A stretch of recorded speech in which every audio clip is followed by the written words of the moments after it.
Light the beam! Light the beam! Light the beam! Light the beam!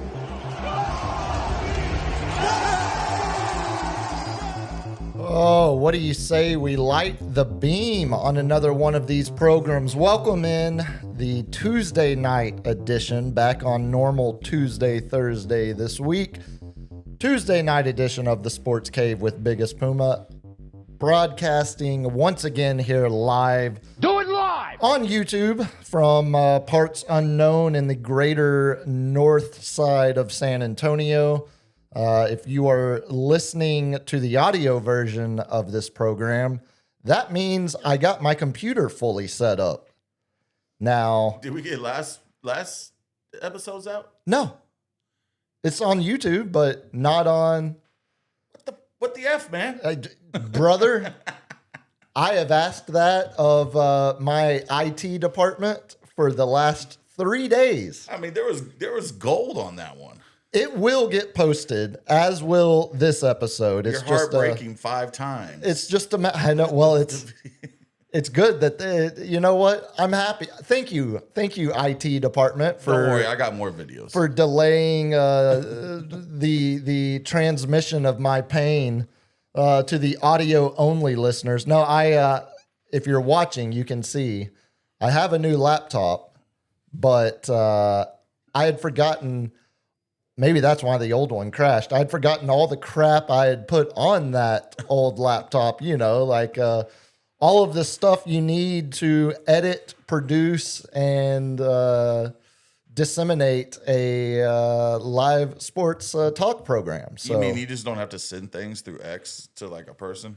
Well, there are proper channels. That's the proper channel. There are still proper channels, and I currently am not throwing too much of a fit and am still attempting to go through the proper channels to get this new laptop fully set up. But fear not, we are back to do another somewhat full episode. We're getting a little late start tonight due to some traffic. So we'll see. Maybe this is the night maybe this is the night we achieve a tied hour.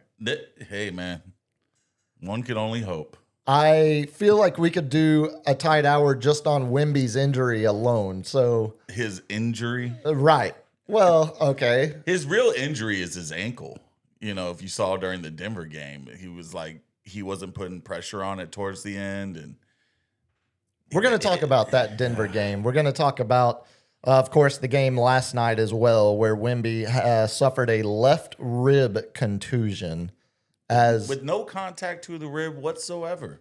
There's a minor contact, a little brushing of contact. I hear a conspiratorial It's tone conspiracy. from the man across the table from me. Of course, that man is Cap. Once again, you realize we are only 16 days away now from the start of the NFL draft. Let the speculations begin. Next week, tonight's going to be a lot of hoops talk between the college national championship game and the Spurs last couple of games that we haven't talked about yet. But next week, it's going to be NFL 24/7. You know what? Since IT is dragging their feet, I'll just say it now. Thursday night, we're doing a live draft show on Ticket. Oh, wow. 7 to 11 On Ticket? on Ticket. It'll be me, Shane, and potentially Dylan, as long as the Spurs don't have a playoff game that night. Usually, You don't make call up during the Cowboys pick? I think you could come out. It's gonna be out in the public. No, give a instant analysis on when the Cowboys trade up Crap. to take a running back or whatever dumb they decide to do. No, normally I need Jerry to Jerry on this one, man. the NBA won't go up against the first night of the NFL draft. So Yeah. if history holds, it would be safe to say that we'll have Dylan Emery there along with us to do the draft show. Are y'all 'cause going on location? Or? We will be going on location. Oh, it You know what? gets deeper. Again, F it. we'll be at Walk-Ons on I-10 right there. So I thought it was going to be the close one to me. how is that? How many Walk-Ons locations are there? There's one right off well, see, good. Nice try. To get Nice try. No, ain't going to do the it. Well, you could Google it. Be like, there's the walk-ons on like 281 and 1604 area.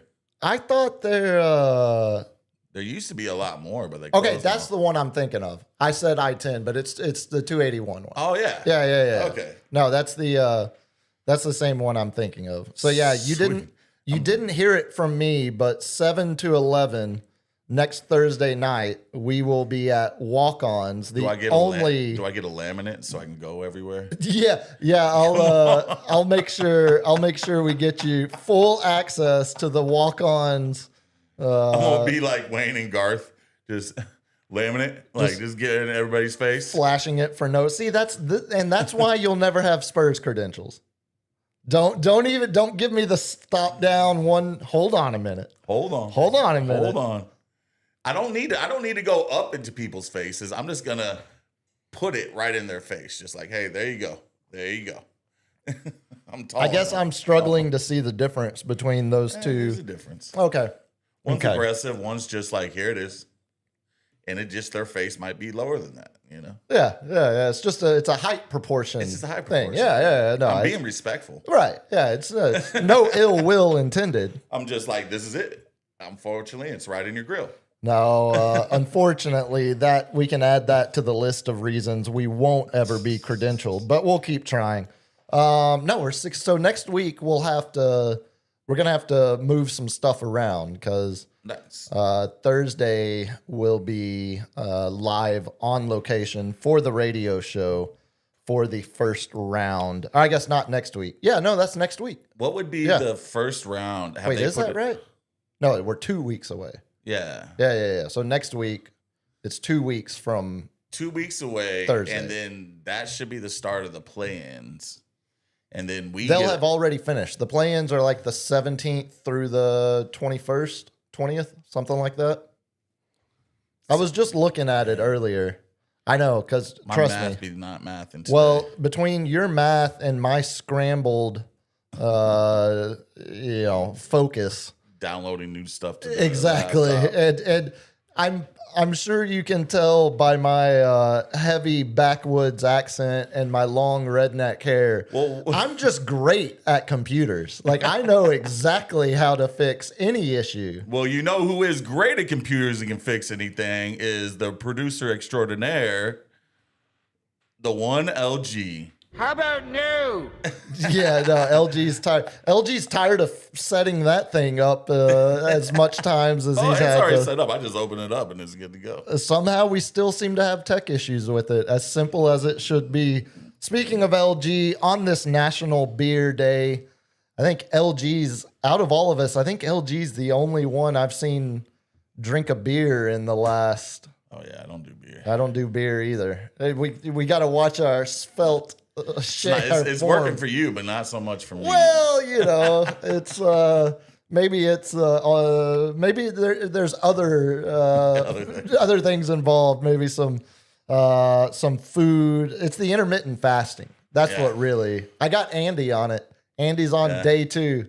He's already ready to kill me. It's not bad. I mean, I intermittent fast, but it's just the late night. Fat. That's just the late night. Like, oh man, what do I have? But I've been prep mealing. Well, a friend of mine's been. She just was over there earlier, like an hour or two ago, prep mealing breakfast, some fruits, watermelon, berries. I've been eating a lot of fruits. But the thing with that is a lot of fiber. Exactly. Exactly. Well, even further reason we need to do a tight hour tonight. Play-in tournament 14th through the 17th. So it's even earlier than I realized. So they don't give them any days off. It's just bop, bop, bop. I think it's staggered. So it's Western Conference one night, Eastern Conference the next. So I think each of the winners there get one day off. But no, as you alluded, before we get into some weekend recap, talk some college hoops from last night, LG, tell the good people how they can help support the program. Subscribe to this damn thing and shoot us a super chat because we love those tips, especially the captain. He loves the tip. Oh, man. Tip, shaft, rod. Yep. And you can follow us on Instagram at sportscave.live. I'm talking about the boom mic. Ah, yes. That's right. Yeah. Yes, the boom mic. The bunga bunga mic. All I can think about is Boogie Nights, his old buddy with his belly out. Just hanging just out. With the boom mic, just sweating, looking at Mark Wahlberg, the great Philip Seymour Hoffman. The great Paul Thomas Anderson, who's now a Oscar winner himself. Oh, there you go. For one battle after another. Yeah, if you... we're going to talk a lot of Spurs tonight. If you have Spurs thoughts, you want to get out there, throw them in a super chat. We'll get to them. Get to them in the segment. Or if you got anything from last night's college basketball game, we'll get to that as well. Or if you have experience with kids ding-dong ditching your house, throw that in a super chat because we're going to talk about that here in a second. Apparently, that has... it's still a thing. Not only is it still a thing, but it has now officially reached the hood, or the hood has been gentrified so much. I'm about to say, you can't call your place the hood. It's just, I don't know, man. I got a Chomo half a block up. I had a dude get rolled up in a carpet and burned to death about 5 blocks away last week. I mean, that can happen anywhere. I mean... Where did the majority of check LG's domestic house shootings and just happen? Put it in the Chomo little database? I guarantee you, we find about 5 within a couple blocks. You don't want to look at that database. Bro, I looked at that one. You don't want to look. Oh, the one that throws all the American flags and stuff over there. He's a Chomo. Oh, the guy that gives the. And this is 20 years ago. This is pre-Trump, but we were like, this guy, that's the Chomo. And then all of a sudden, it seemed like as soon as we searched it, those flags came down and everything seemed like it was disappearing. He was starting the heat. The heat had gotten too hot. We gotta retreat into the hedges like Homer a little bit. Yeah, anything, if you've got it on topic, we'll get to it when you throw it out there. If it's something else, we'll do it before lightning round. Speaking of lightning round, last week was an absolute disgrace to the lightning round on my part. Okay. Because I tried to do the Today in Sports History from my phone. That was awful. I went back and was listening to some of it. You could just tell how frustrated. I was so ready to give up, and then you keep hitting me with different angles of the Yukon buzzer beater. There was no winning. There was no winning for me last week. But fear not, I have a long list to get to. Don't worry, I found more angles. Oh, great! Yeah, just like any pro would say. Yeah, I cannot wait. I cannot wait for that. I'm gonna do a Boogie Nights. It's a Boogie Nights show. It does kind of feel like a Boogie Nights show. There's nothing wrong with that. You want to get into some weekend recap here? Let's do it. So the way I'm thinking we'll do this is let's save the sports. We'll talk, of course, we've got your Yankee Minute to get to. I've got some other baseball notes. And want to talk about the basketball game from last night, the college game.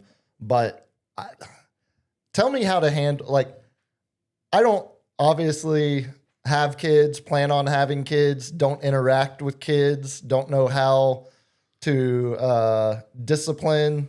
Just treat them like little idiots, dude. Well, I've got a couple of little idiots. So I'm sitting at the radio station today, this afternoon, doing the show with that's Andy. From someone with a kid. Like I don't know how many times I had to do a 100-yard gaze at him just from the stupidity that comes out of his mouth. And he seems so sure of himself, and I'm just staring at him. It reminds me of my dad's stare. Oh, that's the worst. I'm like, I have turned. Yeah, I was about to say, you're starting to realize. My mouth's agape, just looking at him. Just, how stupid could you be? I raised you too. See, if it was kids doing it, if it was kids doing it the proper way. The proper way. Well, there is a proper way to ding dong ditch. And what would that be? That's just, it's front door, baby. No back door. So Boogie Nights. No, that's reserved. That's reserved for special occasions once a year on your birthday. So I'm sitting at the radio station. When did the back door become a birthday? I just never got that. I'm like, I wouldn't know because every day is a special occasion in my world. So I'm sitting at the radio station, and I get an alert pop up on my phone that says ringing. You know, because everyone's got home camera, everything. It kind of ruined Ding Dong Ditch. Yeah, you would have thought. Yeah. So I see the ringing, and we're in the middle of a segment. Obviously, so the roommate's in Chicago this week. She doesn't get back till Thursday, I think. So, I'm keeping a closer eye on the cameras since got a lot of important stuff in your house. I do, and I have it. It's well guarded with booby traps, so don't get any ideas since most of the people listening to this already know my freaking home address to begin with. So I see the alert pop up that says ringing, and I'm like, oh, okay, it's a UPS, somebody delivering something. I'm not going to stop down in the middle of a segment and try to leave it on the door. Yeah, exactly. Leave it on the door. What? Leave it on the door. Not doing that. So I do the segment and then grab my phone during the commercial break, and I noticed it says ringing -backdoor.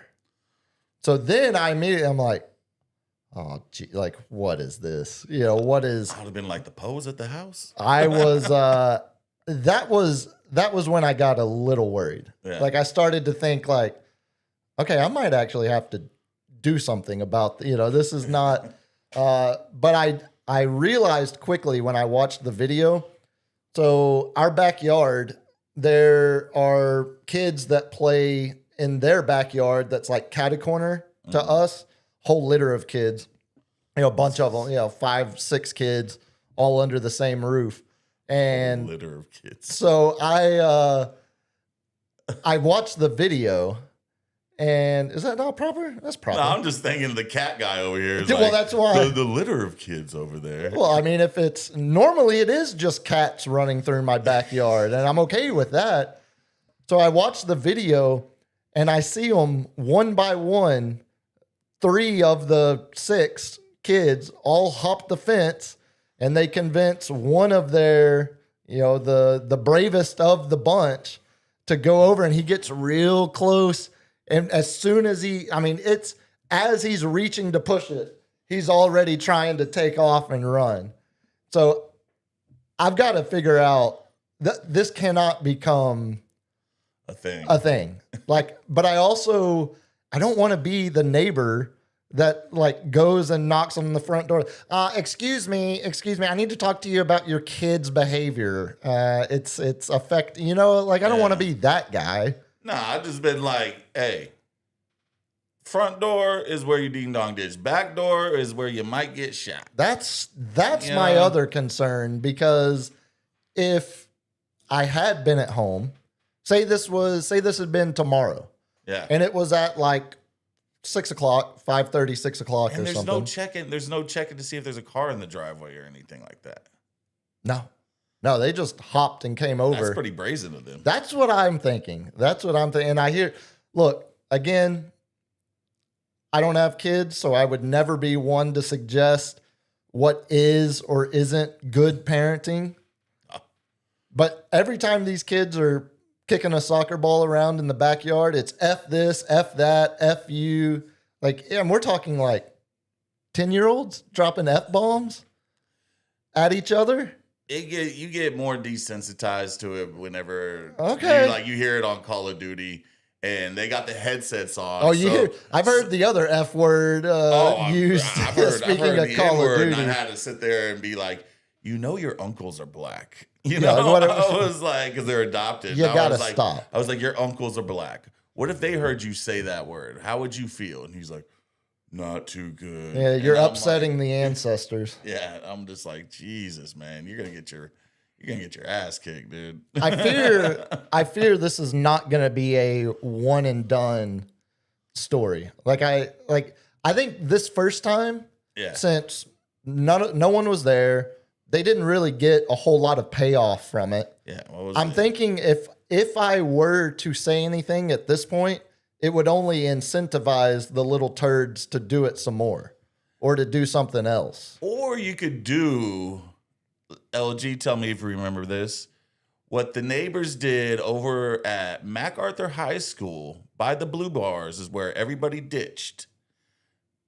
You used to be able to fit through these little blue bars, but then they put a gate up so everybody would hop the fence, at an angle because it's a ditch, like a rain ditch, and everybody would hop the fence. Well, this is what they decided to do.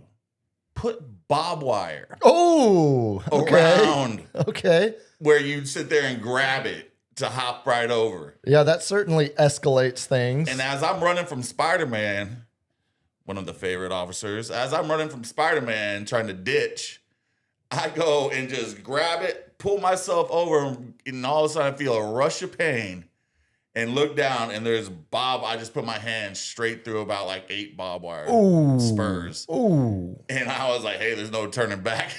Well, yeah, at that point, you've already done the damage. Straight sandlot it, man, like Benny the Jet.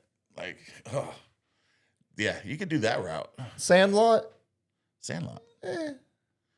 I watched it the other day. It's a classic. Might be a little overrated. Oh, buddy. Or is that a bridge too far? I literally was at the bar watching baseball, and the Sandlot came on a station, and I sat there and watched half the movie. You're killing me, Smalls. Yeah, exactly. Those poor kids never got paid off that statement. They should have copyrighted it. I'm not so sure. It's a great movie. I'm not so sure. The Beast. Benny pickled the Beast. If I'm wanting to watch a baseball movie, I'm not sure that's in my top 10, top 8. I can think of half a dozen right now, easily, that I would. Did you ever watch it as a kid? I did. Yeah. You didn't like it as a kid? I kind of thought, well, you know what it honestly is? It's a little too Yankee-ish for me, and that's why you love it. It's a little too New York. Oh, because there's a baseball. Yeah, that's not the baseball experiences I had. I don't relate to it. Because it was a Babe Ruth ball, you just ridden off the whole movie. Well, aren't they? They're somewhere. They're up in the Northeast. They're in Cali. Oh, they're in Cali? Yeah, like they moved from the East Coast to the West Coast. Oh, I kind of forgot that side of it. Hence why, like, it was like, oh, who's Baby Ruth? The Great Bambino, the Sultan of SWAT? Yeah, the Sultan of SWAT. Yeah, no, I think I stand by it. I might be completely in the minority, but like Benny got to be a Dodger. He had a Rodriguez Dodger, LA Dodger on his back. I need to revisit. Oh, buddy. Because all right. I don't think you're going to be able to convince me. Well, anyway, I don't think the kids will. If they do it again, you need to go out there and just full, whitey tidies with the shotty. I told you. And just clap, clap. You know what I'm saying? Be like, see if they think that's funny. Just pure intimidation. Yeah. And then just, you're tall enough to kind of look over the fence. I don't see you have 8-foot, fences. I'm thinking chain link. Yes, that's correct. Yeah. All right. I wasn't listening if you mentioned it, but The Sandlot was released today, 33 years ago. Whoa. In this day in history. You know what? Let me go ahead and jot that down. Yeah, let me 33 years ago. Wow, man. So what's that? 93? Yeah. So I was April 7th, 1993. Okay. Wow. I'll add that to the list of, you know what? Here. That's National Beer Day. How about National Sandlot Day just for Cap? Hey, buddy. Sandlot. The great, James Earl Jones. He was so good in there, man. He got hit in the head. Lights went out. Had all the memorabilia. That was just, I don't know. There's something very nostalgic about that movie, man. Thank you, LG.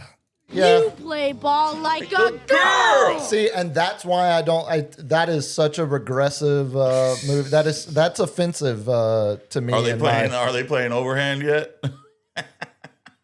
Some are.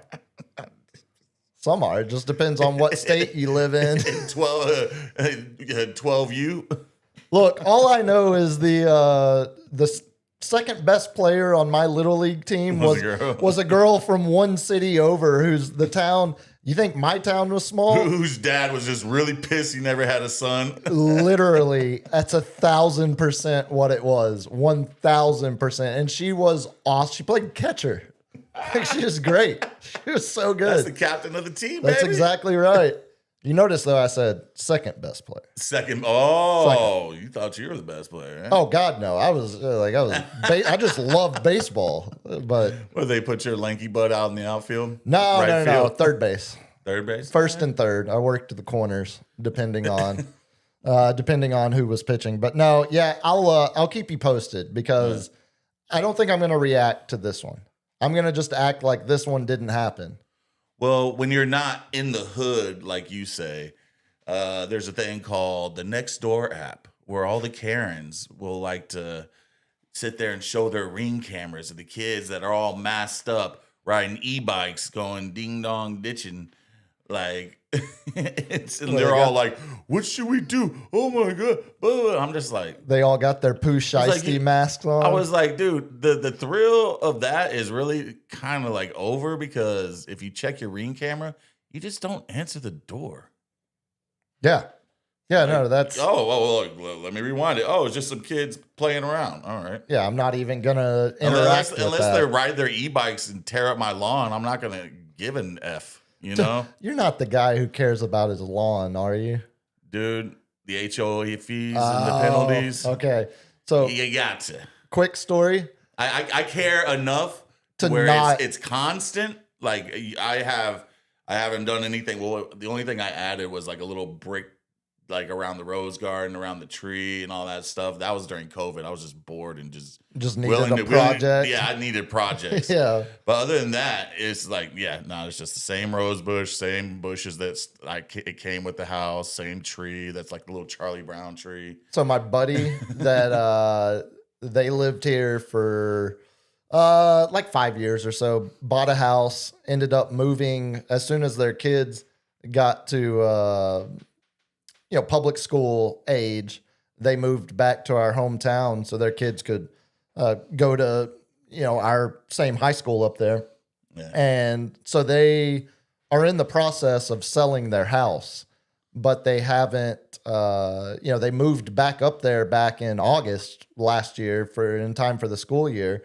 And so the HOA has been on their ass about everything now. Oh yeah, because they understand the weeds are up to my thigh. Exactly. So my buddy literally told him, look, we're not going to be a part of your HOA for much longer.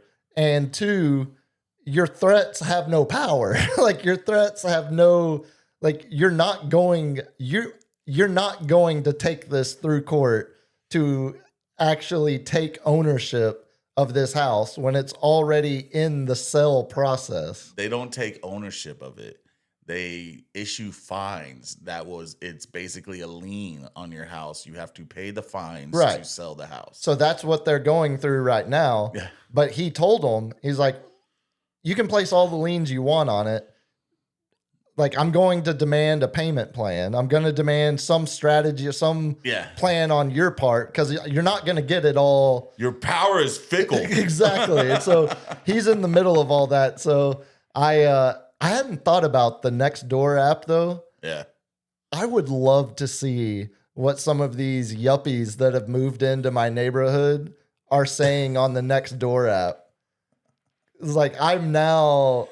I mean, are you allowed to shoot a kid with a BB gun if he's on your property? I mean, I would say castle doctrine as if I'm scared. I don't know who these kids are. He looked 18 to me. Yeah, I mean, what am I supposed to ask for ID? I thought he was a little person. See? Yeah. And I'm not going to judge a person by its height. I've got really small windows that they could crawl through. I don't know. What do you expect me to do? I can see you taking a sniper stance, just little hole cut out through a little newspaper in a window. Just you see the kid, and you're just like, get him in your sight. Just straight Lee Harvey from the book depository building. Ooh. You want to talk some sports? Let's do Before it. We get too much further behind. I'm not going to spend a lot of time on the college hoops game last night. It was pretty anticlimactic. Has there ever been a more dominating team? This had to be one of the most dominating teams in NCAA tourney history, winning by double digits, basically every game except for the last game. And it was so I found myself changing the channel. Well, it was really hard. I had three screens going between Ranger game, Spurs game, and college hoops game. So, and I found myself paying way more attention to Spurs and Rangers. Yeah. Especially through most of the first half where UConn, it felt like UConn was just trying to hold on and keep it, stay in it as long as possible to try to steal it at the end, which they almost did. Yeah. I mean, down by 4, 30 seconds left, and Michigan misses both of those free throws. It's not like UConn has done that before. Cue up the video, okay, LG. There's enough of that. But I mean, that was exactly what I was thinking. Yeah. Watching it last night, I was like, oh, okay. I've seen this script before. How can you watch the next game after getting your heart ripped out like that? Oh. I was certainly happy to see UConn lose. Yeah, because I'm not the type where I don't want to see the team that beats my team win. Yeah, I've never understood that logic whatsoever. It's I take some pride. At least we got beat by the best. No, You man. say most dominant. I don't look at that Michigan team and think like the wins were dominant on the scoreboard for sure, Yeah. but it was Did they have an easy route? Is what you're saying? a little bit. I mean, I've got it right here. I mean, going back and looking at, who all they went through. Obviously, as a 1 seed, they got the 16 seed Howard in the first round. Okay. St. Louis blew out Georgia in the first round. So Michigan played St. Louis. That was a good St. Louis team, but that's a mid-major.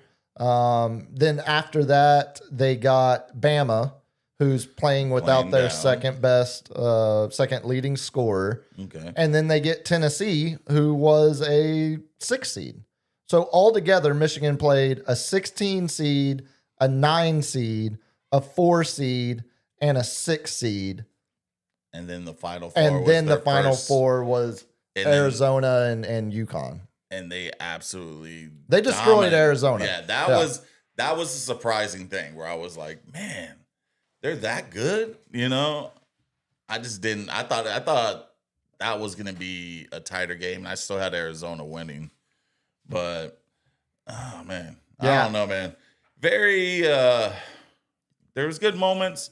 Not my favorite March Madness. No, and when we get to this day in sports, we're going to talk about one of my favorite Final Fours, one of my favorite March Madness. That's obviously with it being I'm assuming Duke was in there. no, it's not. Oh, You'll be, but one of my favorite players ever was in it. But I think that's also a big part. Like last night, there was maybe one lottery pick playing in that game. So you're Yaxel saying Lindeborg, and he's probably definitely outside of the top 10. Maybe Mara, the tall Spaniard, could slide into late lottery, but I don't think neither one of them are going to be top 10 picks. There wasn't a top 10 pick in that game last night. I think you nailed it. Chris in the chat nailed it. It's like we didn't know anybody. It's just we didn't know any of these kids, and like if we had more star power towards the end. Yeah. Oh well, like the Kudo, who ended up getting tournament or Final Four player, top player, whatever they call it. If you have watched college basketball for the last 3 years, you saw him at North Carolina as the starting point guard, and now he's the starting point guard at Michigan. If you saw Mara at UCLA when he came over and was a real gangly 7'3" kid, and now he's filled out, looks more like a grown man. So you saw him at another place. You saw Lindeberg at UAB, especially for Roadrunners fans. Saw him playing in the same conference. You saw Carabin for the last 4 years at UConn, along with Solo Ball, but all of those guys, none of them are stars. So They're all Lindeberg is the closest to being a star, and he was only really on the national, spotlight for this 1 year at Michigan. There just wasn't a lot of NBA talent in that game last night. do you think the NIL, because they're sitting there swapping schools every year, especially it's the kids that are fringe NBA players or maybe not even going to be playing in NBA, but good enough to be a piece that they need to have a championship running, like a championship run team.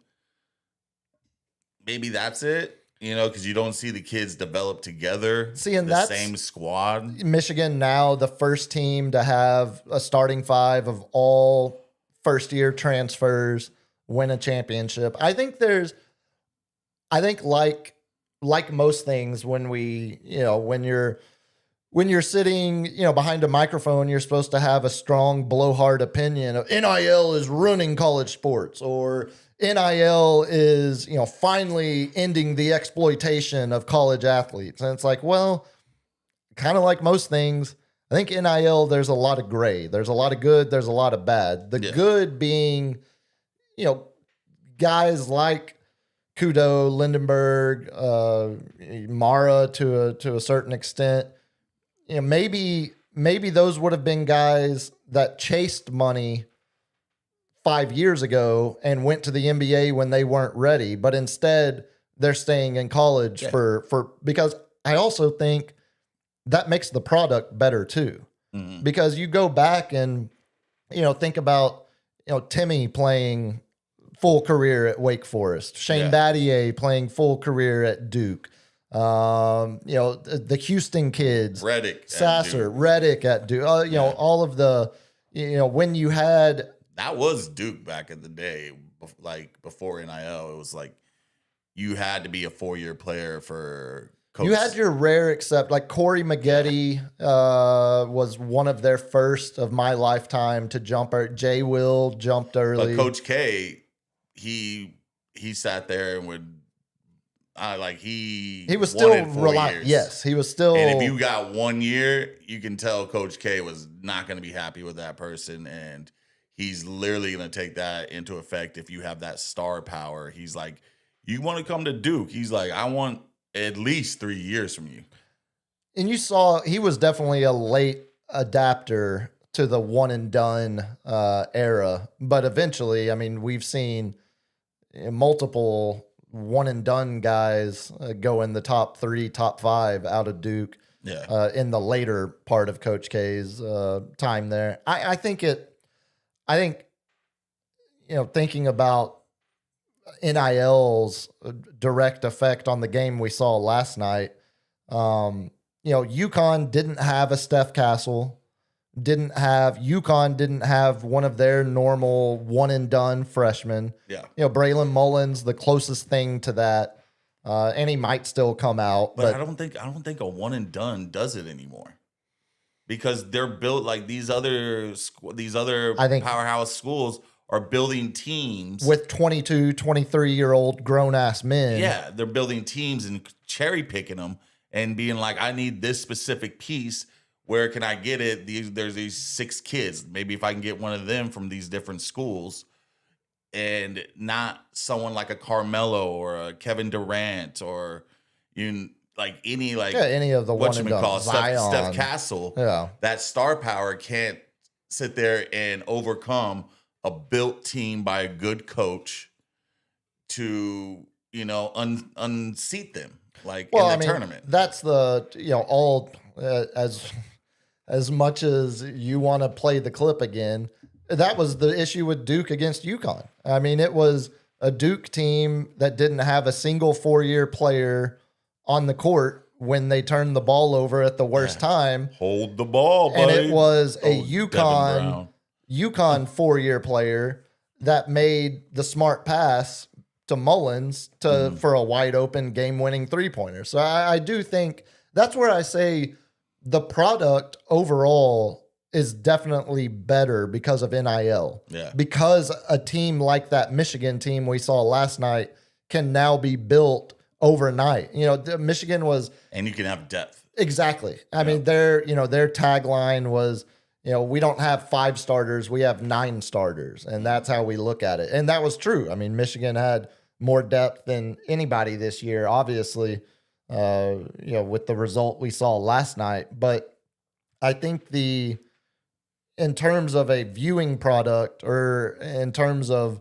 overall health of the college game, the fact that Michigan can go from 8-24 2 years ago, fired Juwan Howard, hired Dusty May, give him an NIL budget, and 2 years later, he wins a national championship with one of the most even with the weak schedule. I mean, still a dominant 5 double-digit blowouts. Right.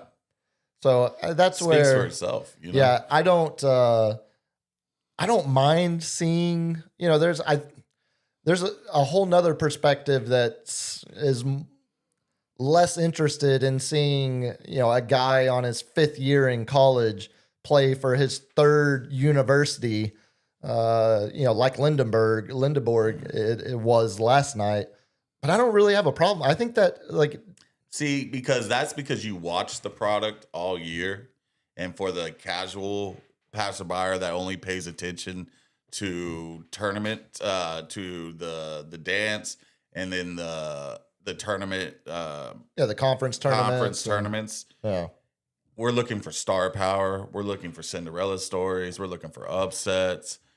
That's what's entertaining about March for us. That makes sense. You know, that makes a lot of that's sense. where, in the end, do I think they are going to?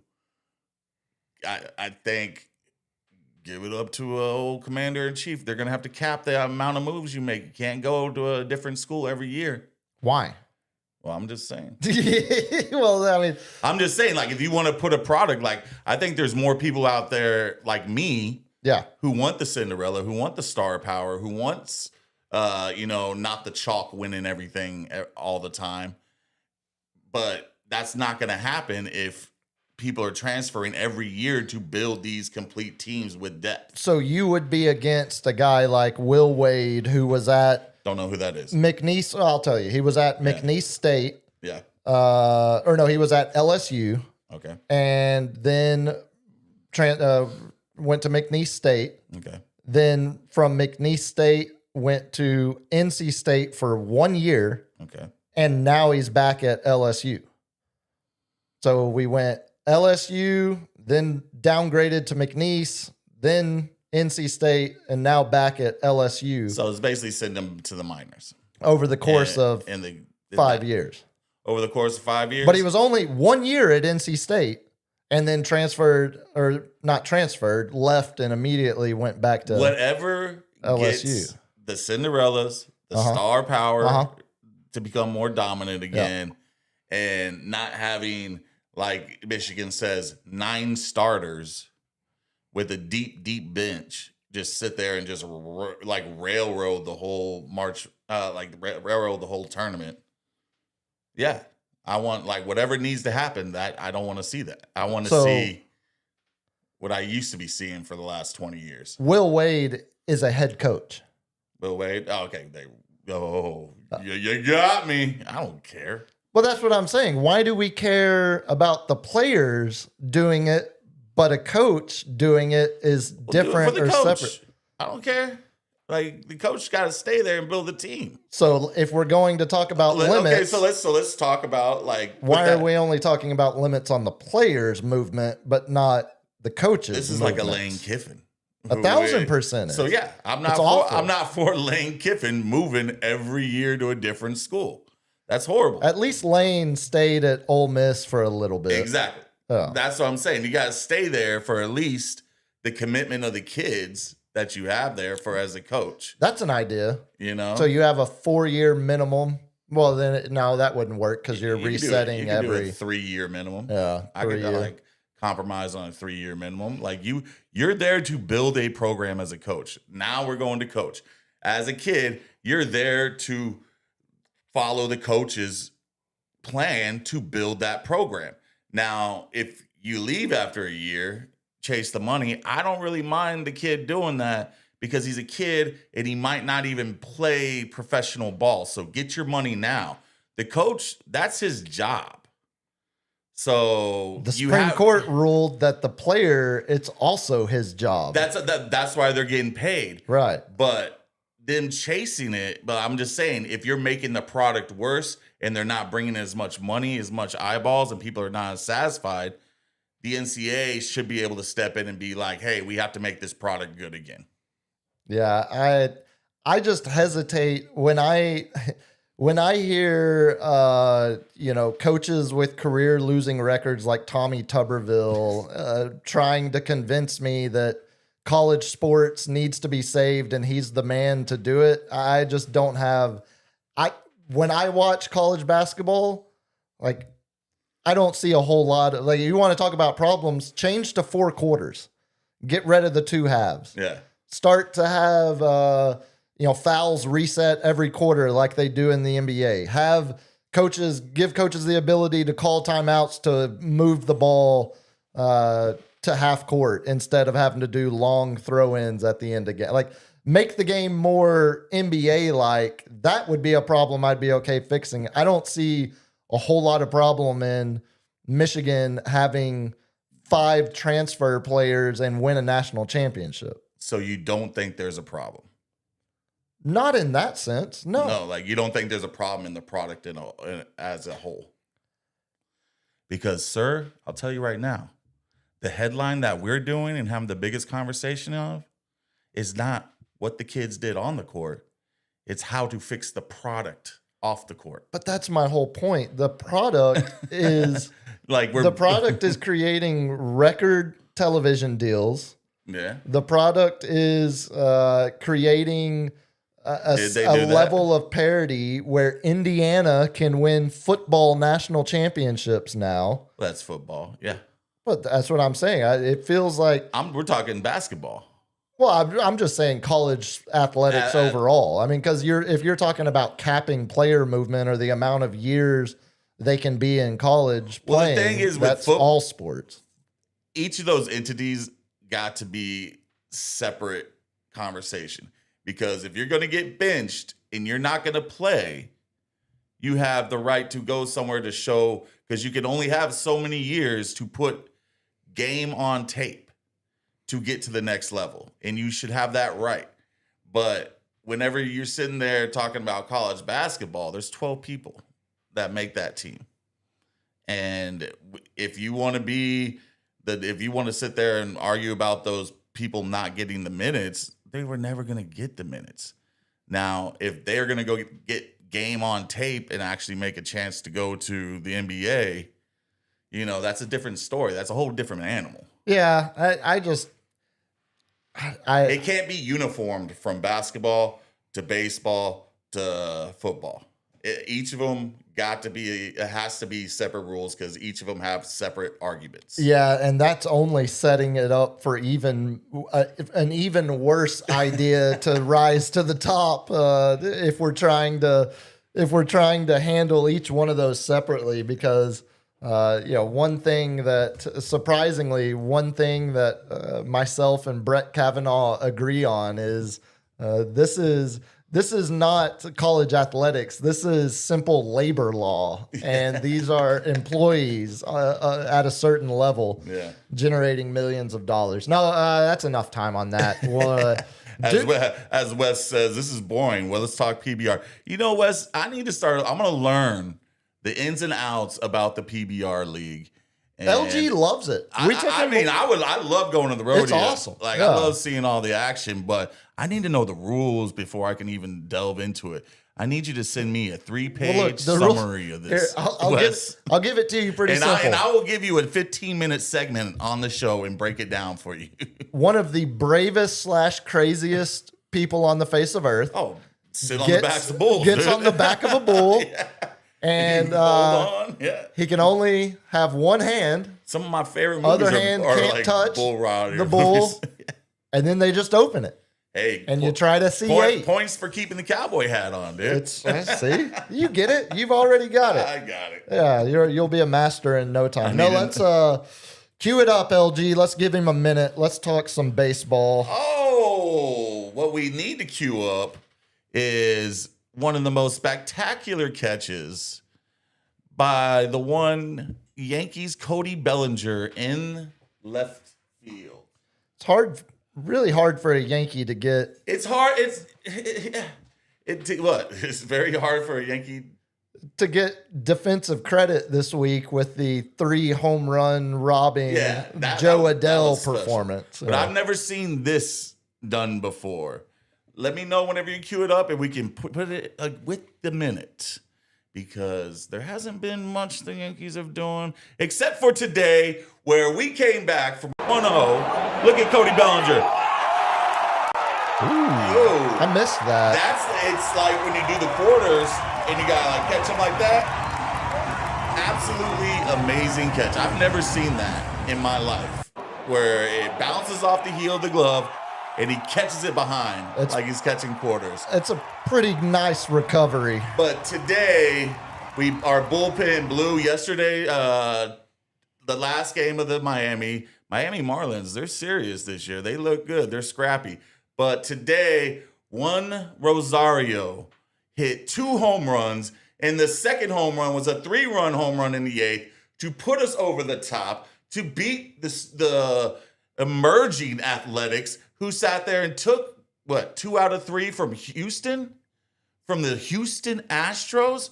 Well, today we got 2 more games. Oh, there it we is. got today's game. There it is. Cam Schlittler, you're an all-star this year, sir. I'm not so sure the AL West is not just ass this year. They're ass in the first couple of series. I mean, you mentioned the Athletics. Except for the Yankees. I mean, we're 8-3. No, I'm saying 8-2. AL West. Like, yeah. the Athletics are 3-7. Mariners just dropped 3-7. Yes, I thought they were doing. no. I thought just because they gave it to the Astros. Right. So the Astros are leading the division at 6-5.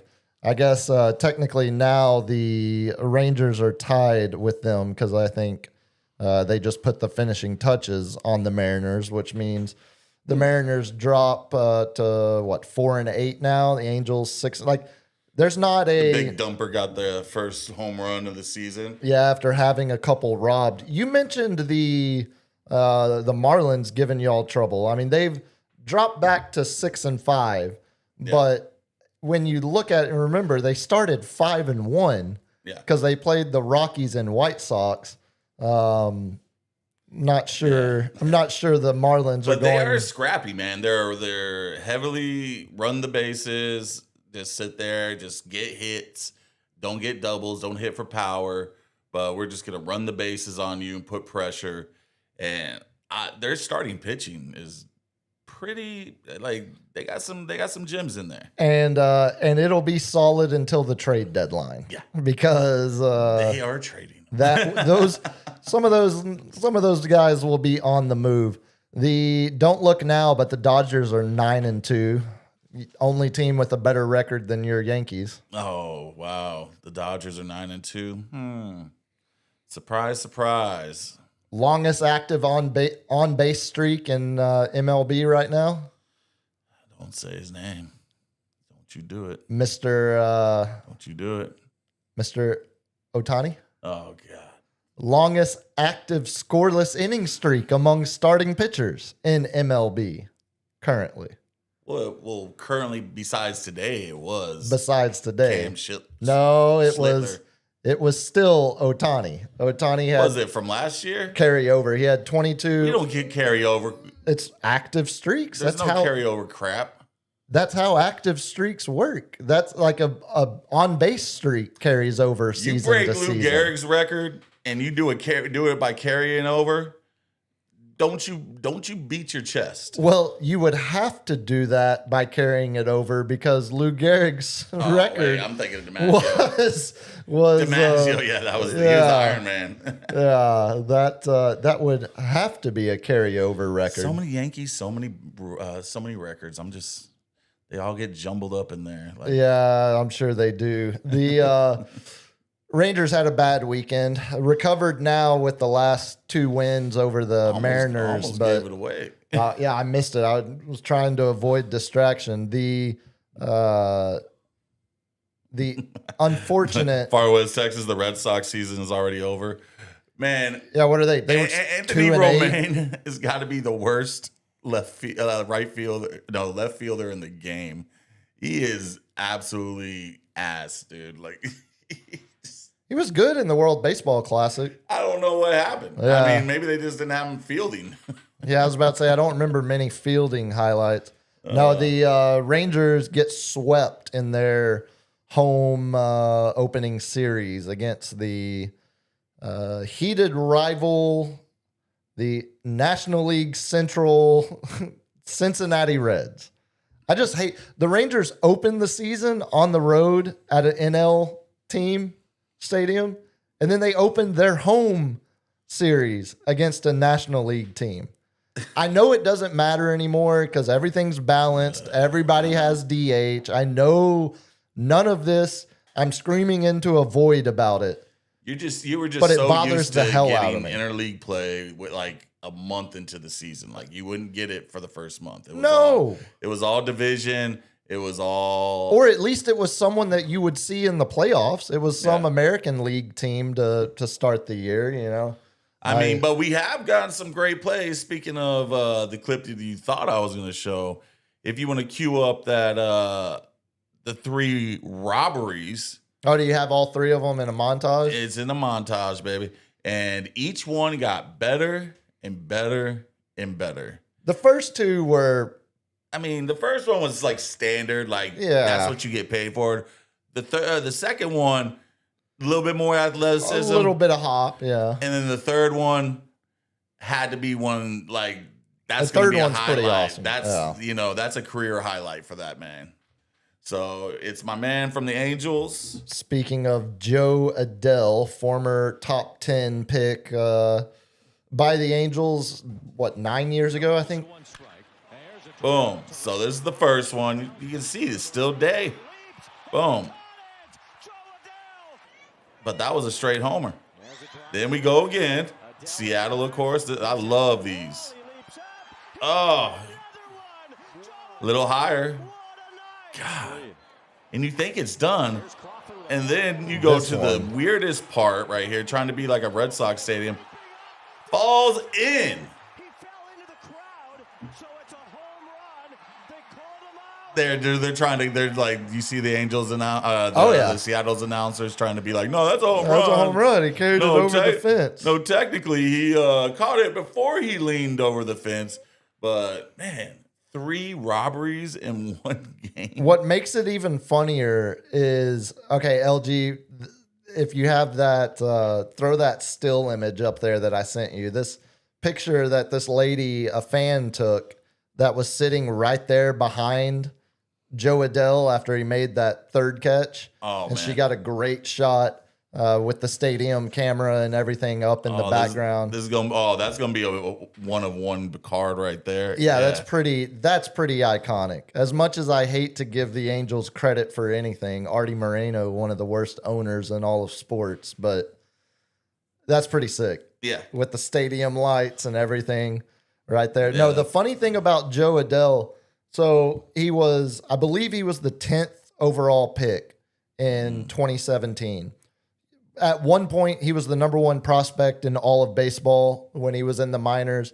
He's always been a guy that was projected to be, perennial all-star. Yeah. An anchor of a team. Right. And the thought was, at one point, the Angels were thinking, look, we're going to have Trout, we're going to have Odell, and we're going to have Ohtani, and we're going to have a murderer's row, to get us. And then you got Ohtani pitching, so you got an ace. Right. And then hopefully you can get another ace, and now we're in competition for playoffs. So back during COVID. Especially in that weak division. As I said, I'm not so sure the division's not just ass this year. Straight Cam Newton. Back during COVID, when there were no fans in the stands, and Angels were playing in Texas during a game, Joe Adele had a straight Jose Canseco moment. Oh, it bounced off his head. So it wasn't quite off the noggin, but it bounced out of the palm. Oh, yeah. So he went up, and it wasn't like those where he was trying to rob a home run. He was just running back on a ball in right field, reached his glove out, and it just bounced right off the palm and into his momentum kind of like bounced it like another 5, 6 feet. Exactly. It pushed it even further. And the only reason I remember it's during COVID because I saw the clip floating around and I saw all the stupid cutouts. You remember that era of baseball? You could buy yourself a cutout. Yeah, exactly. But going back to those first 2 catches he made. Yeah. Do you remember? It was like 2 years ago that Anaheim or LA, whatever they're calling themselves now, they changed the way their stadium is built. I think it was about the time they got Ohtani, if we're being honest. Yeah. So they had to put some money in there. They changed the home run line out there because it used to be you had to clear that whole tall wall they have. And then they cut it off. And then they chopped it in half. Try to get those cheapies over in right field. Or trying to give Joe Adele the opportunity to steal 3 home runs in a single game. Also, the stakes of that. Do you remember what the score of that game was? what the final score of that game was? What was it? 1-0. Oh, that's right. Any one of those home runs. Any would have one of tied them. it, Yeah. If he had only robbed one home run, if he had only made that awesome final catch where he flips over, but the other two were home runs, they would have lost 2-1. So in terms of what was on the line, the fact that he stole 3 runs Yeah. off the scoreboard, I'm not so sure that wasn't the best defensive performance we've seen in my lifetime. He single-handedly won that game. At least in a regular season game. Because, I mean, a game that ends 1-0 and he stole 3 runs. Is Mike Trout hurt again? I'm just gonna try to look it up. Like, I didn't. because he was having a He was off to solid start. No, he's not hurt. He's still No, I didn't playing. think so. He missed one game with. He's dealing with his own contusion, Oh, just like Wemby. Yeah, so he's batting 200. Yeah, so he's fallen off because of injury. Yeah, But the Mr. Can't get right, dude.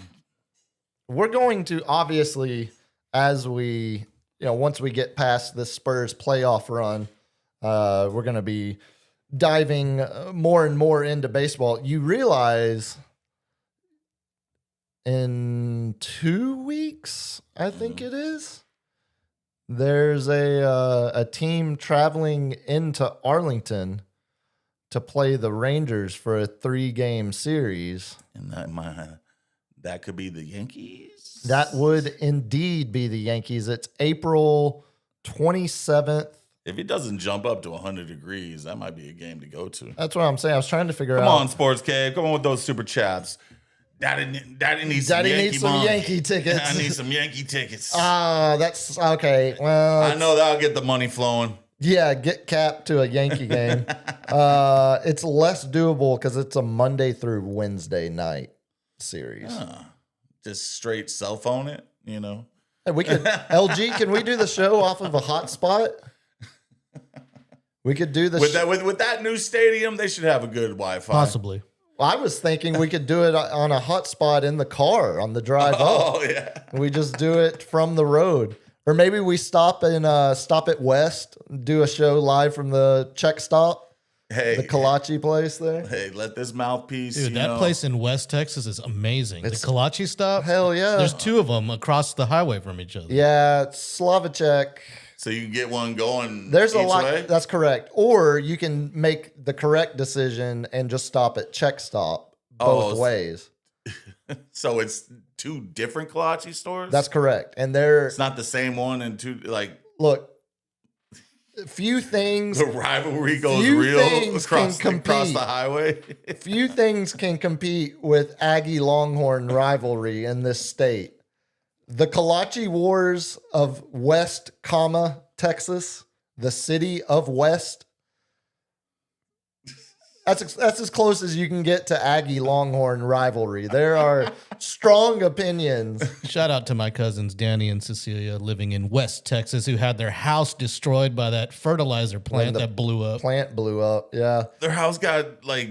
Did it get? It got knocked off the foundation. Do you remember that? It was a Oh, I massive, remember it. Yeah, it was like a bomb. That's 1,000% what it was. That's why you can't buy a lot of fertilizer at one time without getting flagged. Yeah. Well, it's probably. Found that out the hard way. I'm just playing. I was about to say on multiple ATF lists. So West, when I was growing up, first of all, West is where we had all of our hogs processed. Like that's where we had, we drive a pig down to West to get Get your jerky turned on. into bacon and pork chops and everything good. But their mascot was the Trojans. Imagine how well we handled that as kids when they were in our district. There were You just throwing condoms at them as we're going. flinging them like rubber bands. The Boogie Nights show. We are flinging condoms at Yeah, each other. it was a lot of fun at the expense of the West Trojan mascot. Magnum Dom. You're sitting there Literally, like swinging one around with pulling some it water back in it. like a rubber band and trying to shoot it at. We would go because the mascot would be walking around, running around, and we would I didn't play football, so I had a lot of time on my hands to come up with fun ways to throw condoms at the West mascot. It was a good time. Like, how many condoms can we have stick on this mascot? You talk about getting flagged and put on a list. And go buy 100 condoms at Walmart and see how they look at you. just walking with a big old hat, a cane, be like, these bitches need to be safe. Look, they don't know what kind of, as Kenny Powers said, that ain't for you, or that ain't for me. That's for you. You don't know what kind of I got. You got anything else on baseball? Nah, we All good. Right. Let's go into some Spurs notes. That'll be the main seggy tonight. Obviously, I have to apologize. start with it. San Antonio, I'm sorry. I left the cap at a different place when I was watching the Denver game. I will not do it again. This will stay on for every game until we win the ship. I felt real awful. Did you? I Are they going to give you a ring? At Lawrence? Wait, hold on. If they don't, What I'm level coming of up there. where does the employee level stop of who gets certain incentives I'm if sure they win the- a championship? I'm sure the 1099 cameramen don't get a ring. Oh, I wouldn't. I wasn't thinking a ring, but I'm W-2, sir. yeah, Oh, come you're on. W2. Yeah, so show some respect. So you get a ring? I forgot you got drafted. That's right.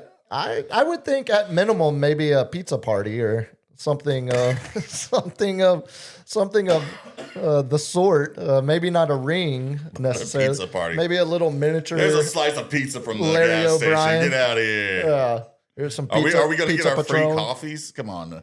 So do you get a ring, LG? Everybody wants to know. No. There's been Not even a replica? rumors that the free coffee might be returning this year. Better those cheap. I don't know if the B word is Was father. Am I just- You better, you fatherless child. when I moved here in 2011, am I crazy to remember it wasn't just playoff games? It was any time after a Spurs win, was it not? Or was it just playoff games then? Because I feel like I remember for the bulk of the NBA season in 2011. Well, I don't drink the coffee. So Oh, you need to drink the coffee I don't drink coffee. I don't drink caffeine. at all. You don't do energy drinks or anything? Man, look at all this energy I got now. Okay, You think fair. I Yeah, need you more got- energy? you got a you lot want me of- yelling in the mic more? Like, hey, we're here doing a sports show. Hey. Well, I don't. Like, I don't want if I you eat too much sugar, you will smoking know. meth, but Yeah, it's bad, dude. I Yeah. literally have to call up the wife and be like, what is the lowest caffeinated drink I can? Because I'm a little tired, but if I drink a Monster or something like that, I'm bouncing off the walls, dude, thinking I'm about to have a heart attack. yeah, you've got enough energy. You got enough energy to burn. Maybe I'm crazy. Someone remind me in the chat because I feel LG, do you know that one or it no? was. Did you ever drink the coffee after the wins? I feel like it was every win, regardless regular season or playoffs. But You might be right because there used to be a grow store right next to like where you turn, you hit that Valero right as you turn there. But like if you did the U-turn, there's a grow store on the right. And I remember going to the Valero a bunch of times, and there'd just be lines, and I'm like, "What is going on?" everybody? I was like, "What is?" And it's like, "Oh, Spurs won, it's free coffee," and I'm like, "Oh, all right." see, I don't remember it being just playoffs, but it might. I mean, hell, that was 15 years ago now. I might be misremembering, but it does seem there's some rumors swirling that might be returning for this playoff run. No, Playoffs? that's right. Playoffs. You want to start with the game Saturday afternoon in Denver, Yeah, the that's overtime loss. the best game this year in the NBA, I believe. Hard to argue. Yeah, I mean, hard to Maybe argue. the Amenities game with New York, that was pretty good. you know, but Yeah, I don't know. I think the level of the Emirates, the championship game, the Knicks felt like it didn't feel like there was a lot of back and forth. Like Plus, it was. I'm a savory person, not a sugar person. So you can get fat by eating non-sugar. Well, you can get fat off anything. I think that game Saturday. Danny West, man, come on, man. Anytime you sharp, this man loves a sharp stick. Well, I mean, I told you I was gonna learn PBR for you, bro. Come on, man. this should be a learning moment for you. You get nothing now. Yeah, well, and you shouldn't be so worried about Yeah, no. them producing the content of the show. Oh. Anyway, What the hell was I talking about See? though? See, this is why you wanted to dig at me too, so it's I just, know, you this is yeah. why, but this is why it's a problem. So we're talking about it being. Oh the yeah, the best. most entertaining. Yeah, I Entertaining. think if you exclude the Emirates Cup games because they're not regular season, this was clearly the best regular season game. Spurs or anybody else, regardless, and the added angle that we're probably going to see those two teams match up in the second round of the playoffs. So I'm gonna get my gripe out the way in the very beginning. And I'm not saying this was the result or this is why we lost or why they won. The early fouls. This was not an A game from the refs. The early foul on Wemby, the early foul on Stephon Castle, we had to switch it up. The second foul on both of these players, the early foul on Joker. Like, they dictated how that game was going to go in a different route in the very beginning. And I hated that because it changed the whole structure of the game. They had a game plan. They had to sit there and do it again, be like, Castle, nope, you can't guard Jamal Murray anymore. Wemby, get off Joker. You're in foul trouble. Why do that in the beginning of the game? I'm talking the first defensive play. They call the foul on Wemby. Like, swallow the whistle, man. Let one play go. It's certainly Unless it's egregious. And it was not egregious calls. no. It was ticky-tack.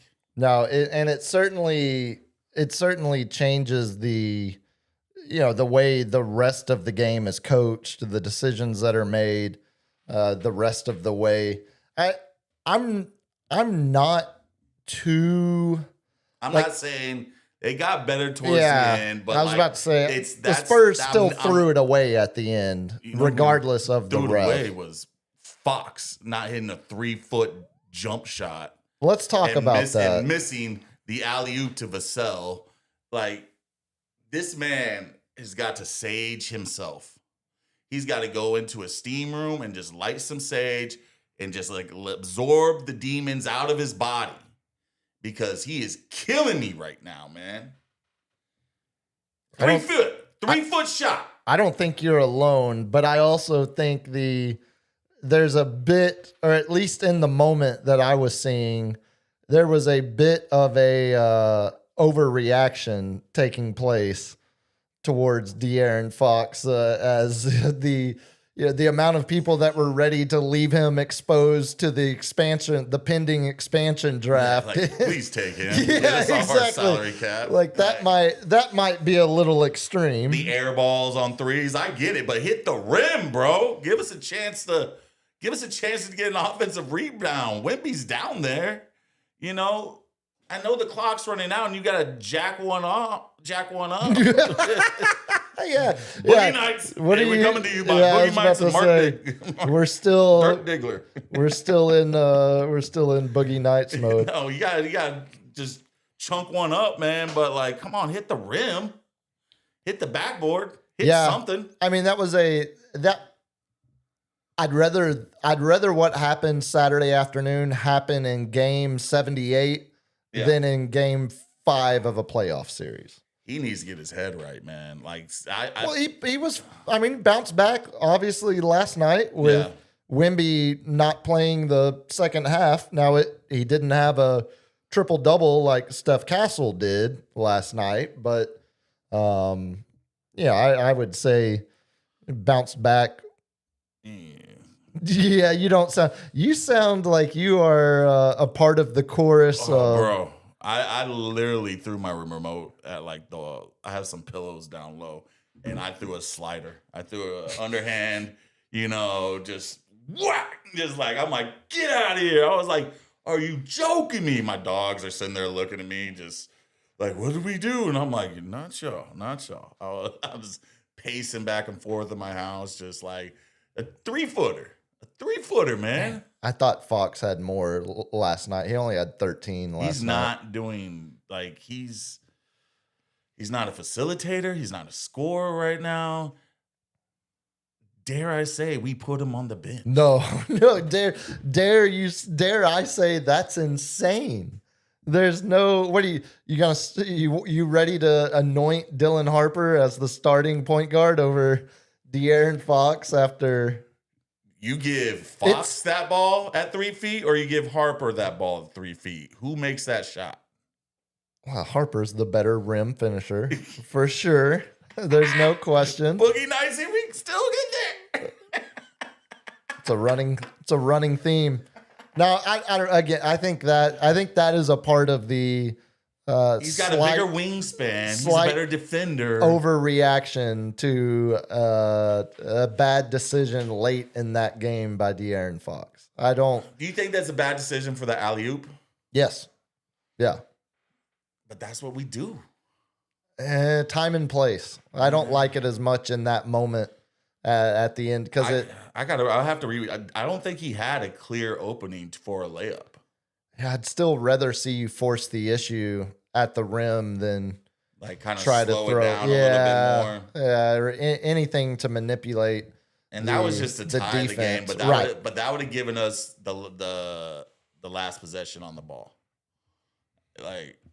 which we had, and we need to figure out they need to draw up that play they drew up at the end where both Champagnie and Wemby went to Joker, and Gordon had the easy dunk. Yeah, great play. That's a champion caliber play. It's also a champion caliber player. Yeah, making that pass too. Exactly, and reading that play and reacting to the double that way. You don't think Wemby can make that pass? Wemby make that pass. I would think the guy that averages 13 assists probably makes that pass. Yeah, I was about to say. I get you a toe by 3 o'clock. I know we can. Freaking amateurs. We can never stop to, we can never give Wemby too much praise, but I do think Jokic is clearly the better passer. He's a better passer, but Wemby's that elite. Pass specifically, sure. Yeah, they could both. He just right over the top. Yeah, they could both make that. Let me ask you this. Now that the Nuggets have become a bit of a boogeyman here lately, what is the level of concern about a potential second round matchup with Denver? Oh, that could be the. Because so here I'll lay it out there. Okay, I'll lay it out because I jinxed this. If you go back and listen to the show we did at the end of the week last week, we were talking about the upcoming schedule for both the Thunder and Spurs because we were trying to plot a path for the Spurs to at least tie the Thunder because that's all they need. They own the tiebreaker. Well, we did that show, and later that night was the night that Luka tore his hamstring. Yeah. In Oklahoma City. And Reeves goes down. And then the Reeves injury. So if you go back and listen to last week's episode, I specifically say we're gonna raffle off a ticket. Whoever wants to kick Puma in the nuts. I specifically say, look, I'm pretty confident we can count on the Lakers getting one of these games. Because the Thunder had the Lakers 2 more times before the end of the season. So I was saying, look, it starts with the Lakers splitting these 2 games. Yeah. So there's one of the losses you need. Well, now that's not happening. Lakers are gonna fall back down the standings. So the Nuggets will be. It feels pretty safe to say the Nuggets will be the 3 seed. So the only thing that has me elated to where we might not see the Nuggets is they have to play the Timberwolves. That's how it's looking, right? And the Timberwolves have the Nuggets number. They have the size to match up with them. And to go out, just dominate a game, put up 50 if he wants. The best part of that scenario, so right now, as we sit here, the Nuggets are the 3 seed. The Lakers are half a game behind them, but they're down Luka and Reeves, I don't see probably for the whole first round of the playoffs even. The Rockets are the 5 seed, but they're a game and a half behind the Nuggets. So it looks like Lakers and Rockets will probably flip. Rockets will become the 4 seed. Lakers will be the 5 seed. But as you said, the T-Wolves are 2.5 games behind the Rockets, but 3.5 games ahead of the Suns. That's your 5 and 7 seed. Yeah. So that doesn't look like the T-Wolves are moving. 3.5, 18, 19. It doesn't look like they're going to move at all. So the idea of the Nuggets and T-Wolves, the Nuggets, Nantucket, Denver and Minnesota playing each other in the first round, they're going to beat the hell out of each other. Oh, yeah. Like that's going to be an ultra physical series, a good matchup that goes at least 6 games, probably 7, hopefully. And I just remember how worn out Joker was after playing Minnesota last year and the year before. Yeah. It's a bad match. It's equally a good matchup and a bad matchup. A good matchup for Minnesota as the underdog, a bad matchup for the Nuggets because Minnesota has enough big bodies to throw at Jokic. Even if they can't stop him, they can at least tire him out and beat him, get physical, beat him up a little bit. All of that benefiting the Spurs if they end up meeting in the second round of the playoffs. And hopefully in the first round, Steph Curry's that man is back. Might take out the Suns for us. I was going to ask you this. So looking at, because this is what I wanted to mainly focus on, because we don't have any update about the Wemby injury. It's a left rib contusion. Doubtful. He's not. I wouldn't expect to see him because 3 games left. Tomorrow versus the Blazers, Friday versus the Mavs, Sunday versus the Nuggets. The game on Sunday against the Nuggets, neither one of these teams is going to have anything to play for. Like, I don't think the Spurs are going to catch the Thunder now. No. And the Nuggets are going to be firmly locked into the 3 seed. So if you have tickets to the final game number 82, I wouldn't expect to see Wemby, probably limited Jokic, limited Murray. You think Wemby gives up the Defensive Player of the Year in the first team NBA? He's only got to play 20 more minutes in 1 game.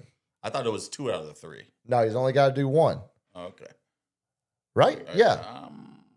Yeah, he's only got to do 1. Okay. I might agree to disagree. I am But almost positive. we'll check that up for the next one. The thing is, the Blazers are locked into a play-in spot. Yeah. The Nuggets are going to be locked into the 3 seed. The Dallas game with the Mavs have absolutely nothing to play for. I think that's the game you see Wemby. If you see him again in the regular season, it's the Dallas game. He goes out there, he gets his 20 minutes minimum, and then he's out. You heard a little bit of my conspiracy theory on the Wemby. Yeah, give it to me. Calm down there, Dirk. His ankle. He's had a lingering ankle injury. There's been on reports. It's reason why he got held out that other game recently, not the one against Denver, or it might have even been that one. Even during that game with Denver, you saw him leaning on someone and taking weight off his ankle going into overtime. and even going to the last play, and you see him not closing out last night where they said it was the rib contusion. I don't really see too much of a rib, but I saw him not be able to launch off his ankle. So I think they're blaming the injury on the contusion because they don't want to let these teams know that he's having an ankle problem. Okay. I like any tinfoil hat sports Like conspiracy. what would you like if you're trying to draw up a game plan to stop the most dominant player in the league in both ends of the floor, and you know he has a problem with his ankle or his rib, which one is the one you want more? The ankle. Sure. Because you're going to have him do a lot of lateral movement. You're going to have him coming off screens a lot more. You're going to have a lot of cutting. You're just going to make him work more and more and more to try to wear that ankle down so he doesn't have that launch. He can't block the shots, and just pound him in the paint.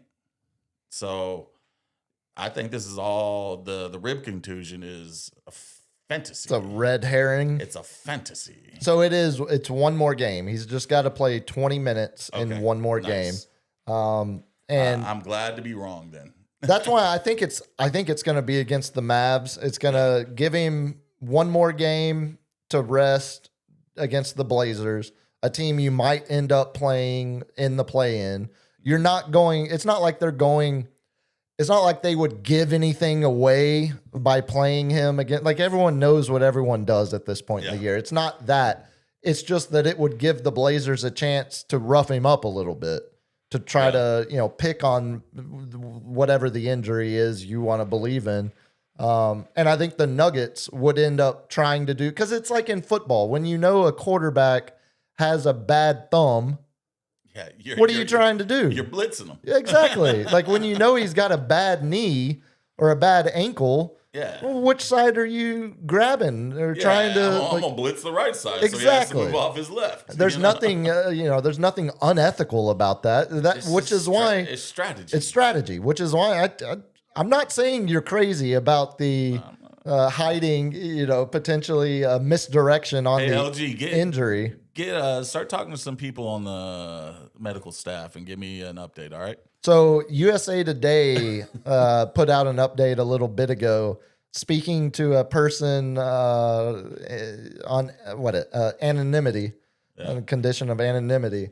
And it's sounding like he's going to play in one of these three games. Yeah. He's going to hit the He's mark. gonna get his supermax. He's contract. gonna get, or you don't get your supermax contract. Save us a little money.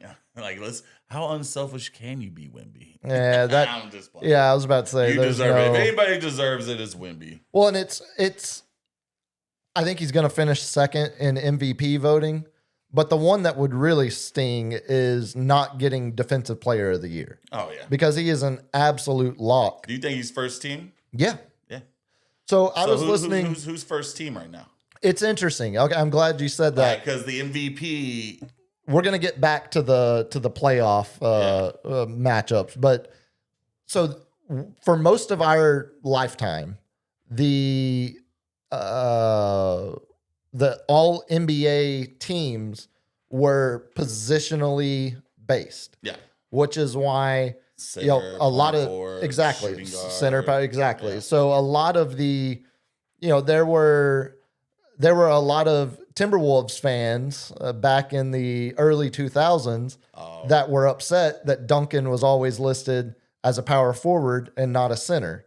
Mm-hmm. Obviously, he played power forward, but he played a lot of minutes at center when He guarded Shaq. He guarded exactly. Yeah, so there was always, which honestly, that was a big driving force on why the league switched to nope. Now there's no position limits. We're just taking the players who had the 5 best seasons will be your first team All NBA. So there's no positions involved anymore. And I say all of that because Jokic and Wemby both have to be first team All NBA.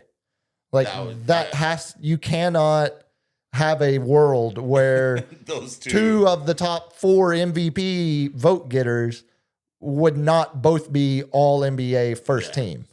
So, with that being, with both of them, So and then SGA. and then Luka. But Luka is dependent on, he's going to come up 1 game short of the required 65 games. Let's see if NBA Laker bias comes in. So they've already appealed, and I don't think it's going to be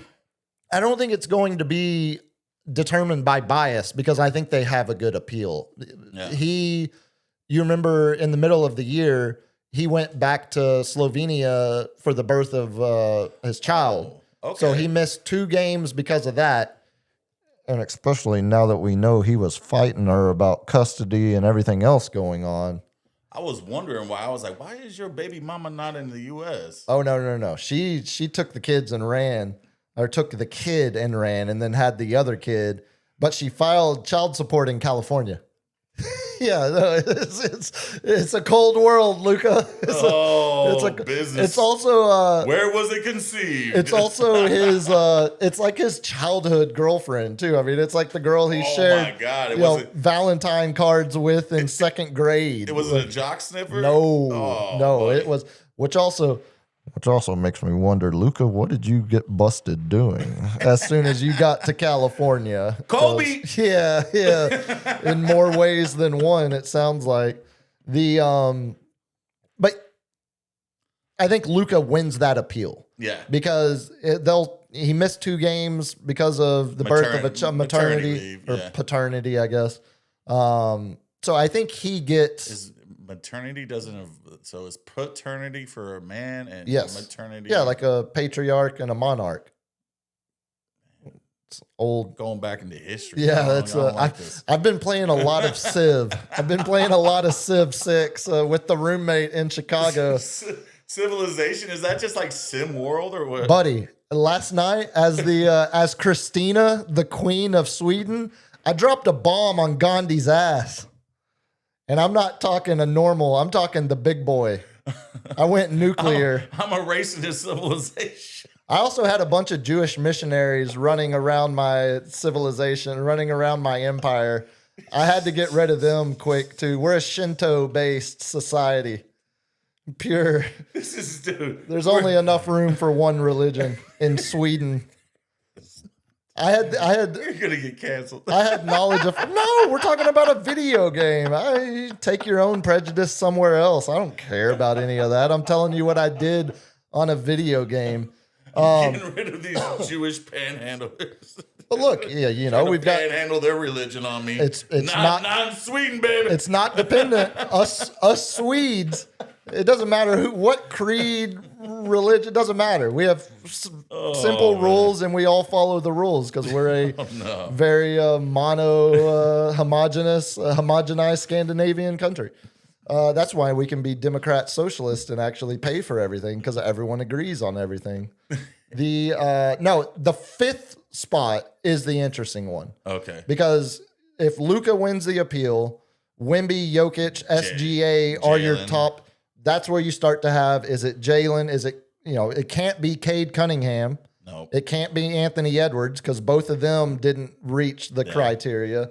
It's gonna be Jalen. I think the answer is Jalen. And I think that's there's not a whole lot of argument that that's your first team all NBA. Yeah. The top 3 MVP vote getters, plus really the top 4 MVP vote getters if you count Luka, and then Jalen, who carried the Celtics most of the year without Tatum. I think that's a pretty easy. That's a pretty easy no voting Jalen Brunson, ballot. who's the actual true point guard. I guess Luka is a true point guard. Yeah, Luka's absolutely a point guard. I mean, he's just 6'7", 6'8". Magic's height. Yeah, a couple inches shorter. The better question, or the more exciting question, is, now that what I hit you with this stat last week, 9 of the 22 players that were either all NBA or all defensive teams last year, there were 22 total players because there were some duplicates. 9 of those 22 are ineligible this year due to missing out. So the better question is, does a player that had a 17 point, 13 assists, 10 rebound triple double last night sneak into a potential All NBA third team if they're, because it wouldn't be it wouldn't be because of Or injury. do you think he could slip into an all defensive player? Or that as well, maybe a second team I think that's the more interesting thing to me is how do the voters view Steph Castle? And do you think Steph Castle would go for the Supermax? Well, that wouldn't be enough to push it at that point. I don't think. If the leap he made from last year that I said he was going to do from this year, and he continues that leap to next year and starts averaging 19, 20 points, almost 9 assists, 8 rebounds, cuts his turnovers out. He's an all-star for sure. Then all of a sudden gets better and starts averaging, as we're pushing out De'Aaron Fox, which I think should be happening sooner than later if he keeps missing 3-foot shots. I could see him legitimately having a case for a max contract. And if he's getting all NBA, he's going to be a max contract player. Now, it's just a matter. Does all defense team qualify you for that? I think you have to have. I think you either have to have 2 defensive player of the years or 3 all NBA team appearances. I believe are the. I know here. Let's super max Stipulation. extension. Yeah. So there's. It's very. I always get it confused. So selected.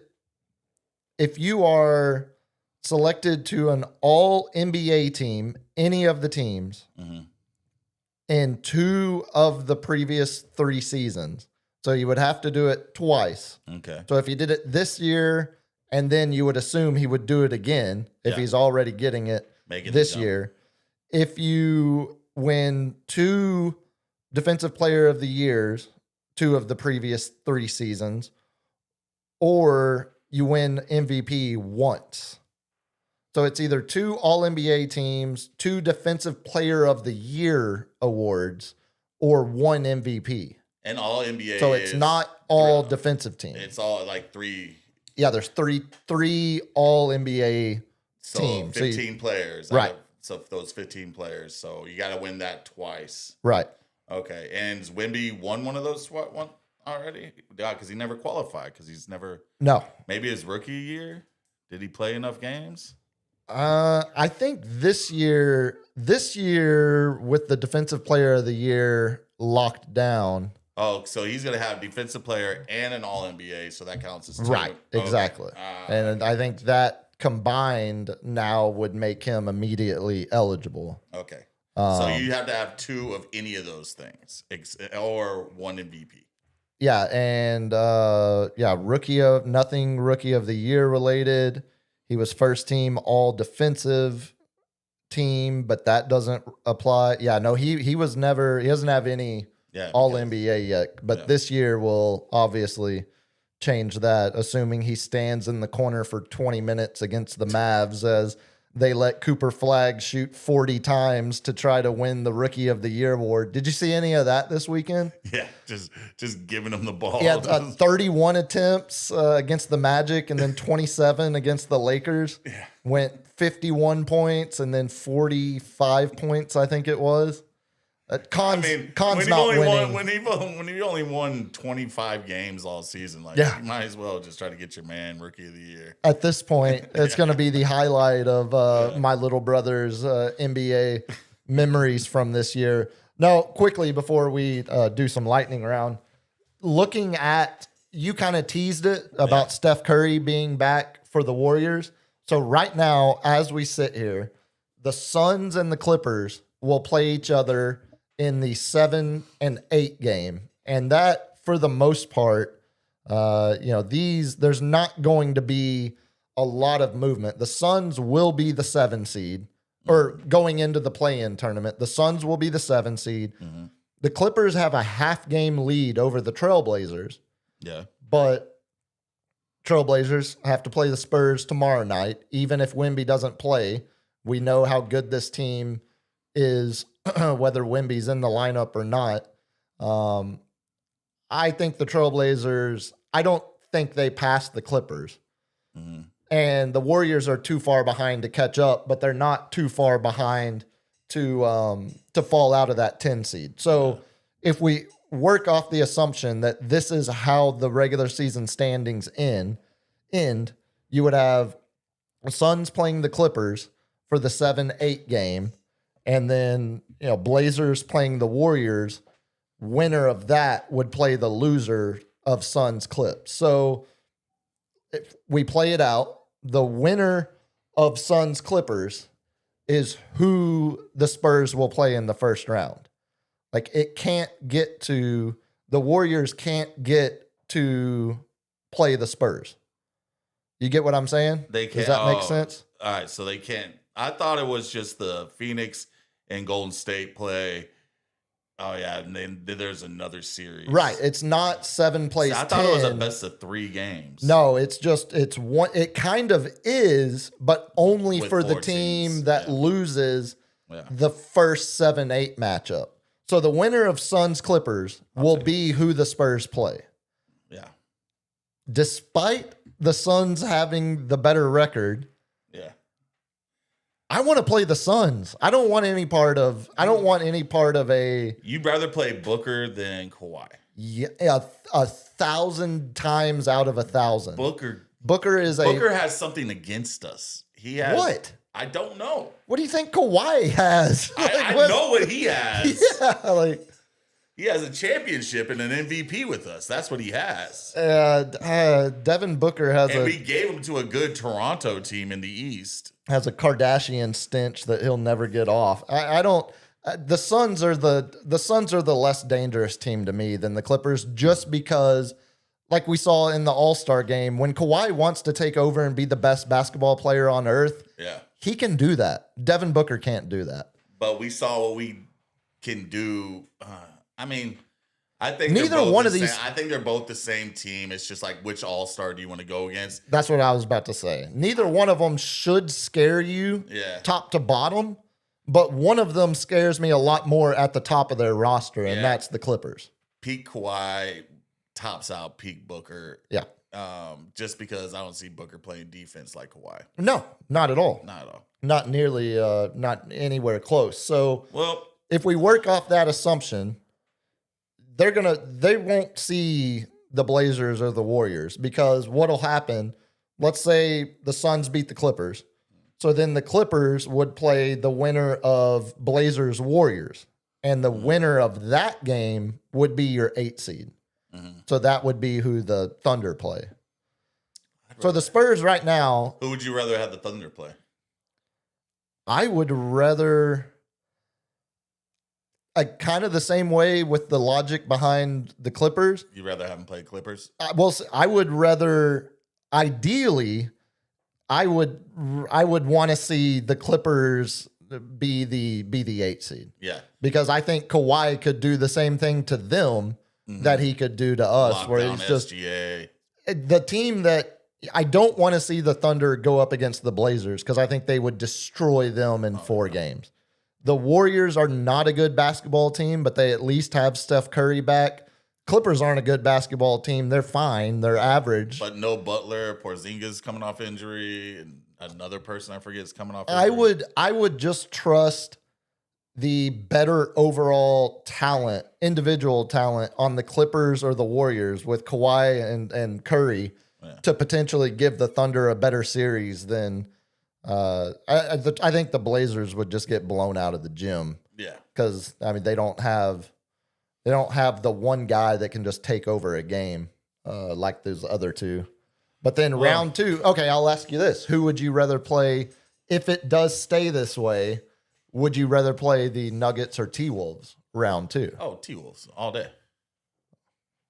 And we can surround.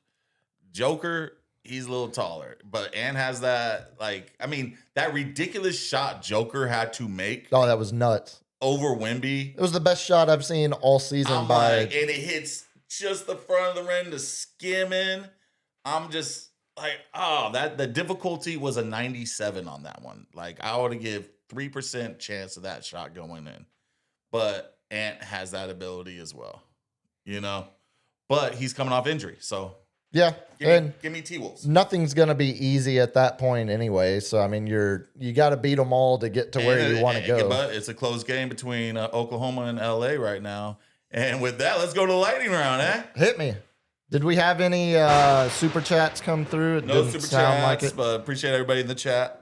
Yes. I'm sorry for yelling at you about the chat. You shut your mouth. Okay, well then I retract my apology. The Masters start Thursday. Who you got? Sheffy. It's hard. It's hard to. If he doesn't bomb one round, but the guy who has the momentum that I believe is one Thomas Fleetwood coming off his PGA Tour victory.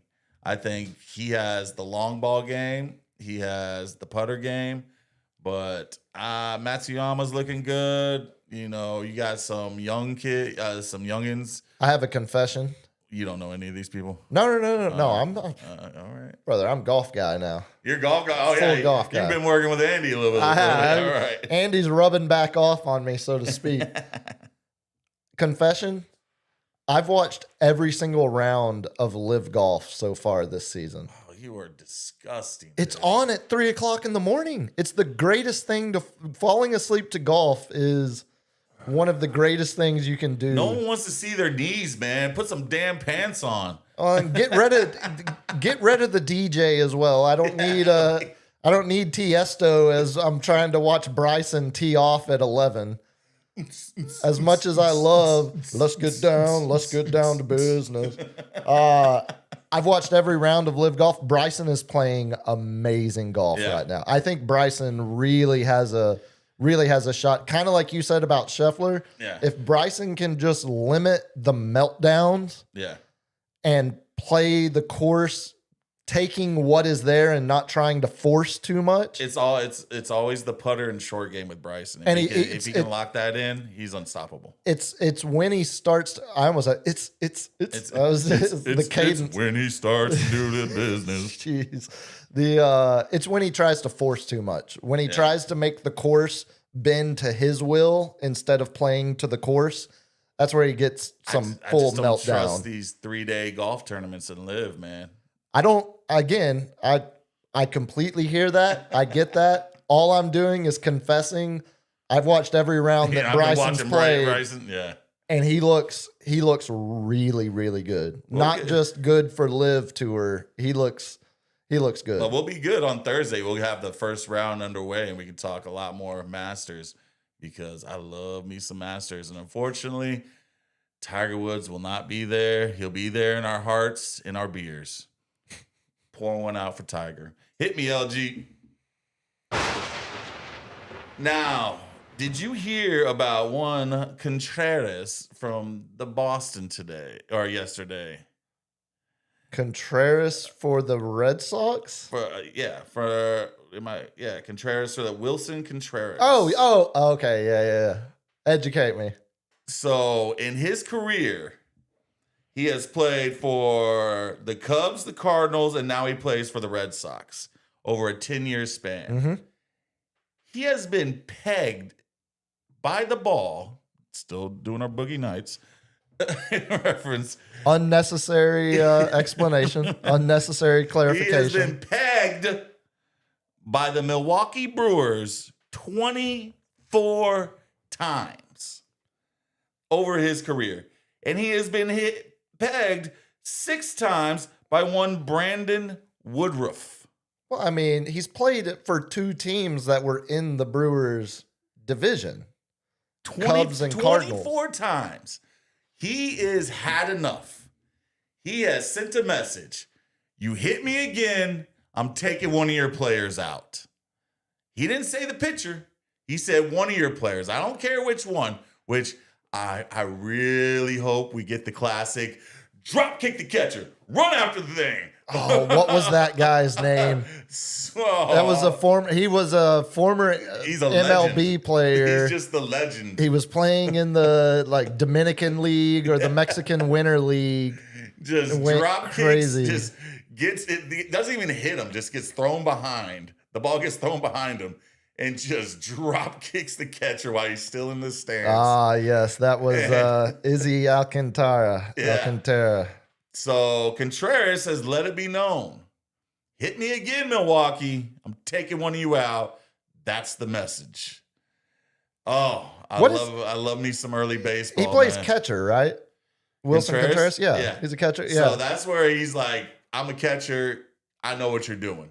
Yeah, and they're all like, oh, we didn't really mean to do that. We haven't been aiming for you or anything like that. Yeah, at some point there is 24 pegs. Yeah, at some point there is more than enough data to say this is not coincidence or random. It doesn't feel. Yeah, I saw that one, man, and I was like, oh, I cannot wait for Milwaukee and Boston to go at it again.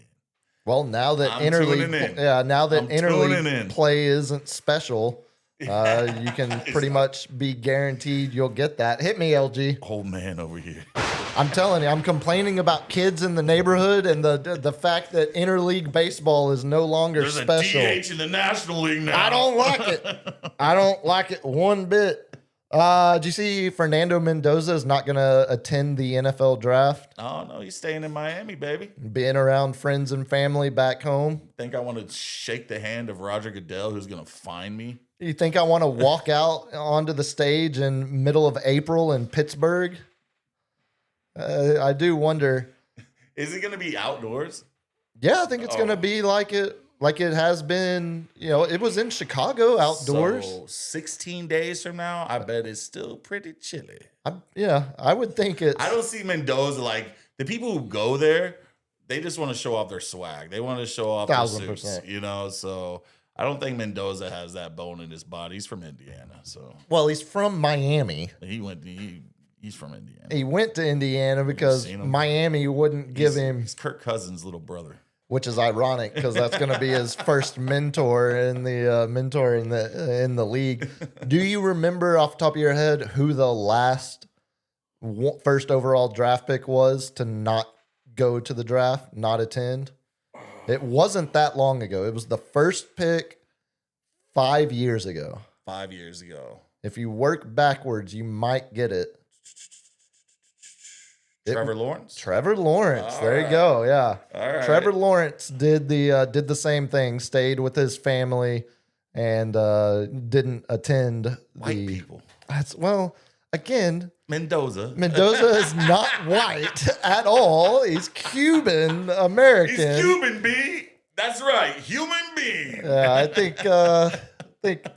think you might have it. Look, I don't defend my fellow whites as often as most of them would like. They got no swag, But- except maybe Max Crosby, you know. Yeah, I mean, it is kind of funny that it's like Mendoza does kind of remind me of Trevor Lawrence in terms of just being a robot, not really having any Old sunshine personality, himself.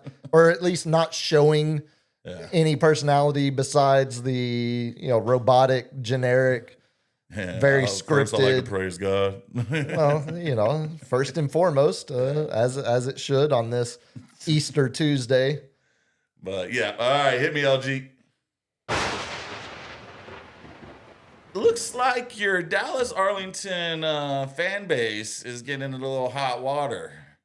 Oh, what possibly could you mean by that? Well, one was has been nationally recorded and action is taken forth. Some Dallas Stars fans started doing their own hand gestures to, I guess, what's their chant that they do? Well, it's it's puck off. It's puck off. It's that's the name of the Pantera song. Well, they had more of a hail off. Well, or they had a Roman. They were simply saluting Roman style, the hockey team that they admire and love. I think the Germans kind of ruined the Roman salute. So they have been Depends who you permanently ask. banned where a dad, it looked like his dad and his kids were like just being proud free Americans to do whatever they want. So did you see? Unless it's been updated, they only banned the ticket purchaser, which I think was the dad. Oh, yeah. I don't think the kids are banned. Those kids, it's not their fault It's- that their dad. It's just the ticket purchaser. They were very proud of what they were doing. I'm not They sure. were some proud boys. Founded Proud Boys founded about an hour south of that stadium or that arena they were sitting in that night. That's the work of Granbury, Texas. By a half Hispanic guy. Yeah, you're gonna get I don't. you're gonna get some confused individuals. But then, as I'm watching your Texas Rangers over here, they do a nice little graphic for the pitchers. They like to put the strikeout Ks underneath the names. So when I looked at it earlier Oh on Uvalde's third strikeout, no. Yeah. Uvalde K Well, he's from K. he's from a sundown town. K I think non-swinging Ks. I think Alvin Those has, are just looking Ks, which Yeah. is the proper way you write the K, not the backwards way. That's right. That's problematic, sir. That's problematic. How You gotta kind of think about this. But as a kid, when you're sitting in the stadium and you see As a kid, without the three internet, without strikeouts. Call of Duty, without all this nonsense going on, look, we can't change everything because people can't handle it. it's a I mean, graphic. You can change a graphic. but then how will I know how many strikeouts he has? 3 Ks. You just put the letter, the number 3. Nah, see, this is 4. this Ks. is where No, I I want to see all the Ks. this is where I will defend Michael Jordan's use of the Charlie Chaplin mustache in Hanes commercials. Once again, ruined by someone. I'm not letting If I can't say pizza anymore three because of one Jewish American, I'm not letting 3 jagoffs at the Stars game make me stop to mark 3 strikeouts in baseball by using a certain letter of the alphabet. just saying. I don't know. It's an interesting time up in North Texas right now with the local fan. Did you follow any of the Rangers drama going into the year? No. So you remember back at the height of George Floyd protest? Yeah.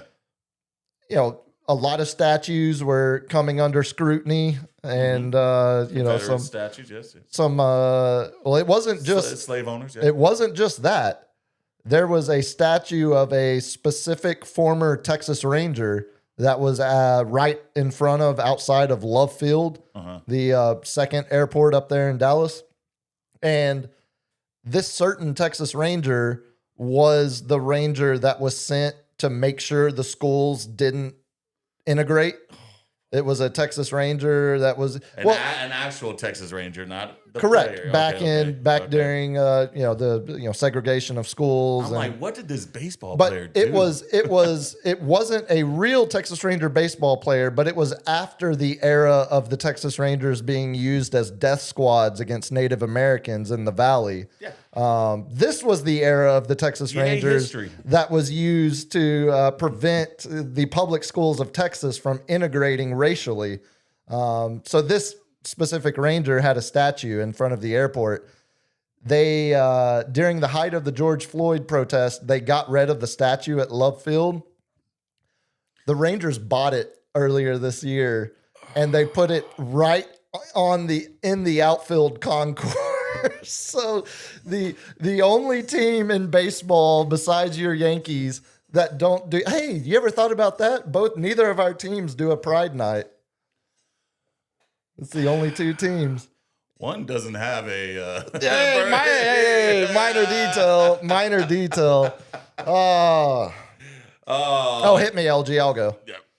How many more you got before we get out of here? That could be it. I got more. It's up to you. The only other thing I had before sports on this day, have y'all? I'm sure y'all Let's go ahead and seen. do that because we're going 2 hours. Okay, y'all see the all the footage of the Waymos going through Whataburger drive-through the wrong way, and yeah, I knew you would love that. I loved it. I knew you would You better like roll that. this with pride, LG.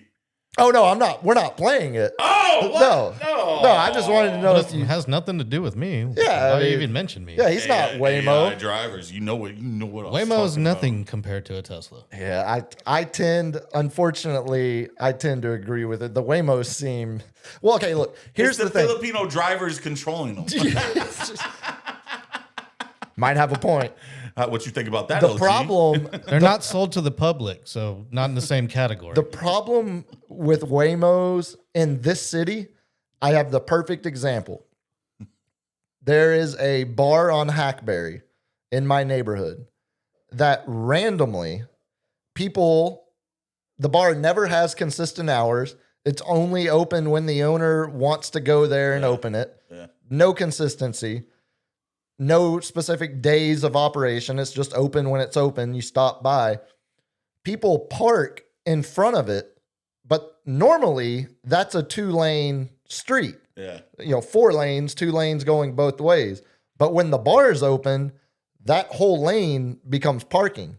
I saw a Waymo sit in that line of cars for like 7 minutes because I told Steph, I was like, Yeah. Keep confusing those like little robot exactly. cars, dude. This city, more so than any city I've ever been We in. make our own parking spots. That's exactly right. We make our own traffic rules. There's no consistency, so it doesn't surprise me that a driverless AI controlled machine would not be able to With this much navigate. construction, like every time I see the Waymo, I'm like, man, this is not a good idea. I'll let you pick. You want to do birthdays, deaths, or sports on this day first? Sports on this day. 1928. I wish we had more of these kind of stories. 44-year-old New York Rangers general manager Lester Patrick came out of the press box to replace his injured goaltender in a Stanley Cup game. They ended up winning 2-1 in overtime, and the Rangers would go on to win the series overall. The announcer came and played goalie. General manager The came general down. manager? Yeah, but it's 1928. 44-year-old. Like, imagine the Rangers. How many saves does he have? That's what we should someone do the research for us and send it That's to me. amazing. That's amazing. So the Rangers GM is Chris Young. yeah. It'd be like if he came in, like Rangers need a save. We've got no bullpen arms. Where was John Lynch when Trey Greenlaw tore his See? Achilles? That's what I'm saying. Come on, John, strap it up. We need more of these stories. 1943, the NFL made helmets mandatory. 1943. Bunch of sissies. And I say that's when it went woke. It wasn't Kaepernick. It was the NFL commissioner Oh, I in gotta wear a helmet 1943. now.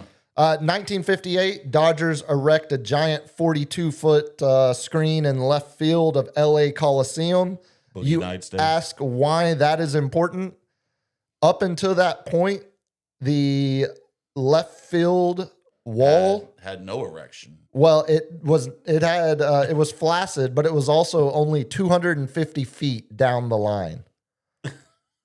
It was a little league ballpark. A pop fly get you a home run. Exactly. We had a lot of these. Bob Gibson get a bunch of home runs off that thing. Well, that would have been right field. Oh, And that would have been about 30 years later. We're going to get a lot of these this week. The 27th U.S. Masters Tournament, a 23-year-old whippersnapper named, this is 1963, Jack Nicklaus. Jack Nicklaus wins his first of his record 6 green jackets, made a Green jacket, yellow jacket. 3 foot Who gives a par putt to finish 1 stroke ahead. 1969, the first save in baseball history was recorded. Bill Singer credited with the first official save for the 1969 Dodgers. That's baseball going woke. Getting a bullpen. You let the starter finish the game. Yeah, and if anything, the one relief pitcher you're going to have come in can throw 4 innings if he has to. 1970, after only 1 season in Seattle as the Seattle Pilots, The Milwaukee Brewers make their debut. They lose 12-0 in that first game. Going back, The message is sent, Brewers. reading the history of Seattle baseball and the fact that they got the expansion team for one season and then the guy picked them up and took it. You know who that guy was? Who? Bud Selig.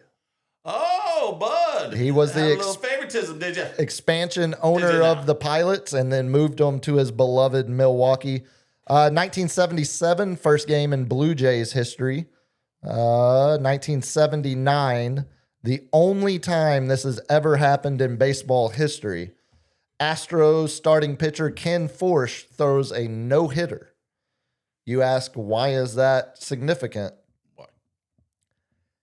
He became the first pair of brothers to ever throw a no-hitter in MLB history. Ken In the and last pair? Ken, the only. The only. I was like, Yeah. what other brothers going to be pitchers? Necro brothers would be another one I would think of. And lead enough to throw no hitters? I guess the lighter, well, Phil has a no-hitter. I think Phil might have a couple no-hitters. Piece of Yeah, the Force brothers still the only ones with no-hitters. Year 2000, the first regular season 2000. MLB game at Enron Field with the outfield that went slanted up with the poles out in the. Yeah, that was It great. was great. I was like, hey, look at that, man. You Let's got have some fun. Parkour. Yeah, now of course known as Daikon Park. 2003, we teased it earlier. One of my favorite Final Fours ever. I was a junior in high school. 2003, a freshman by the name of Carmelo Anthony was named the UConn. tournament, Syracuse, named the tournament most outstanding player. So close. Syracuse beats Kansas to win the championship that year. Yeah. The Carmelo was absolutely dominant. oh, he was insanely. I mean, just pure offensive, elite offensive player as a freshman in college, which you hadn't seen. And beat LeBron James for Rookie of the Year the year prior, the year ahead. They weren't co. No. Okay. Carmelo won it handedly. See, and if Con wins it this year, we'll go back and be like, oh, can you believe Con Knipple won it over Cooper Flag? Cooper Flag won over Con Knipple.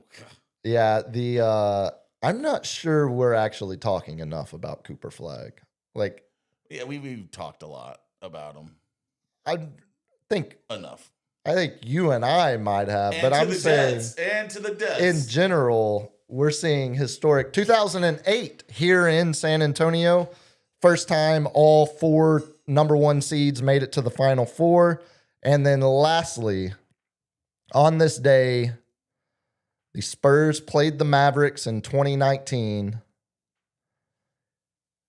Dirk's final game as an NBA player, and the Spurs gave him quite the send-off. Deaths, I don't have a lot for you, but I got a couple. Jim Clark, name doesn't mean a whole lot, but listen to this resume. He won the Indianapolis 500. We're talking 1960s era race car driver. Indianapolis 500 and Formula One world champion, 63 and 65. He had 25 Formula One Grand Prix wins. You want to guess how he died? Lung cancer. No, it was a race accident in Germany. He was 32 years old. A lot of German talk today. Died 2022. My fellow Big Cat, Rayfield Wright, former Hall of Fame offensive tackle for your Dallas Cowboys, Super Bowl winner in 71 and 77. Final death. I believe you get punched in the face for saying stuff like that. I mean, we are talking about a 3-time first-team All-Pro. I mean, your Dallas Cowboys. Well, it's you don't do that. It's the metaphorical your Dallas Cowboys. The Royal. Exactly.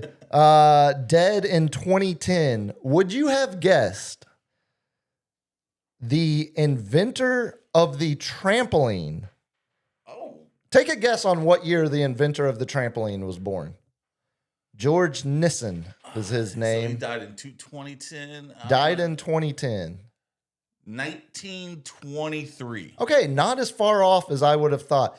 I would have thought the inventor of the trampoline was like born in the 50s or late 40s, somewhere like. I feel like he had a long life, and that's like. He did. He was 96 when he died. He was born in. That's the laughable part of it. Well, I'm not laughing at his death, but like the guy who probably killed a lot of kids. Well, at least paralyzed. In the very early trampoline, before the nets and the padding on the springs. You know, I will give my parents eternal props.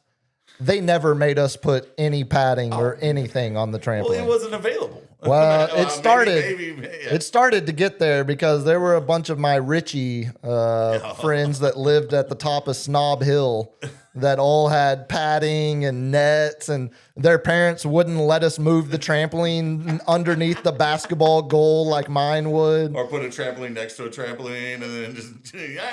Dude, we used to jump off the roof. We would suplex like my Jeff Hardy, like we were talking about on the stream, the trampoline.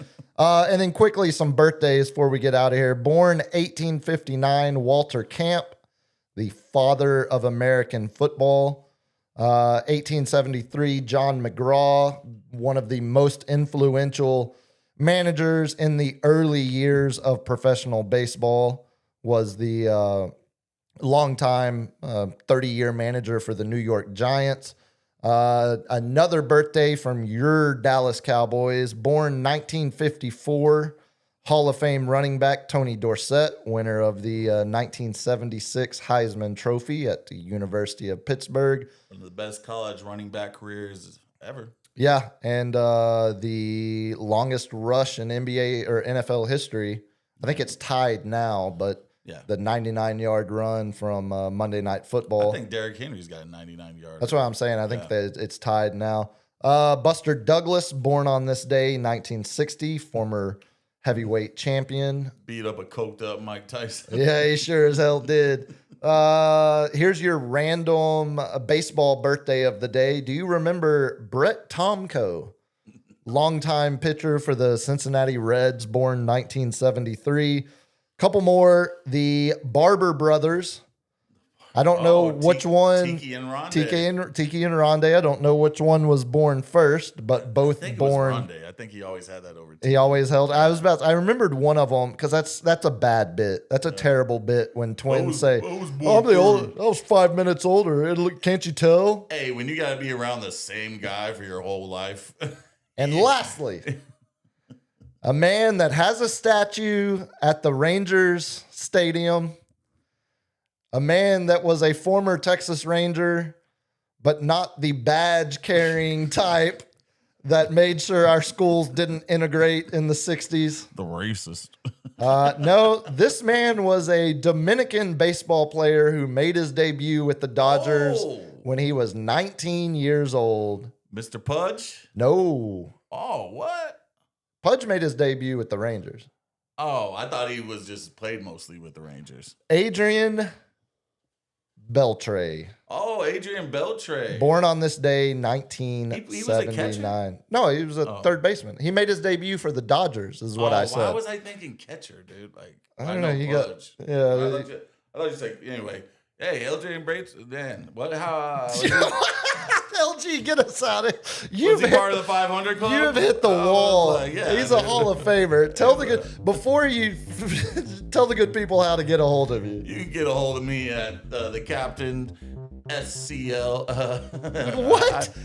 I changed it, dude.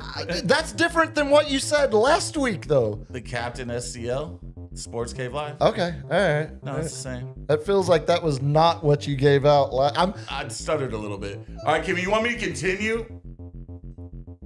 And you can get us Just at do the show. Sports Cave Live. Just do the show, bitch. You can get us at sportscave.live on most everything. Is that correct, LG? Is that the right one? And LG, shut your mouth, When's dude. the next? By most everything, he means Instagram. I don't need it today. And Grinder, don't forget. LG, when's the next stream? Don't know. Don't know. Well, the next stream of this show is Thursday. If you want to get a hold of me, find me on X at Biggest Puma, Instagram biggest.puma. I swear we'll get these episodes up on podcast form. Yeah, I but need that last one, man, because, you know, It's coming. You know, It's coming. Some good. Till then, good though. videos. Good videos. We'll be back here Thursday night. Y'all be good. Peace. Peace.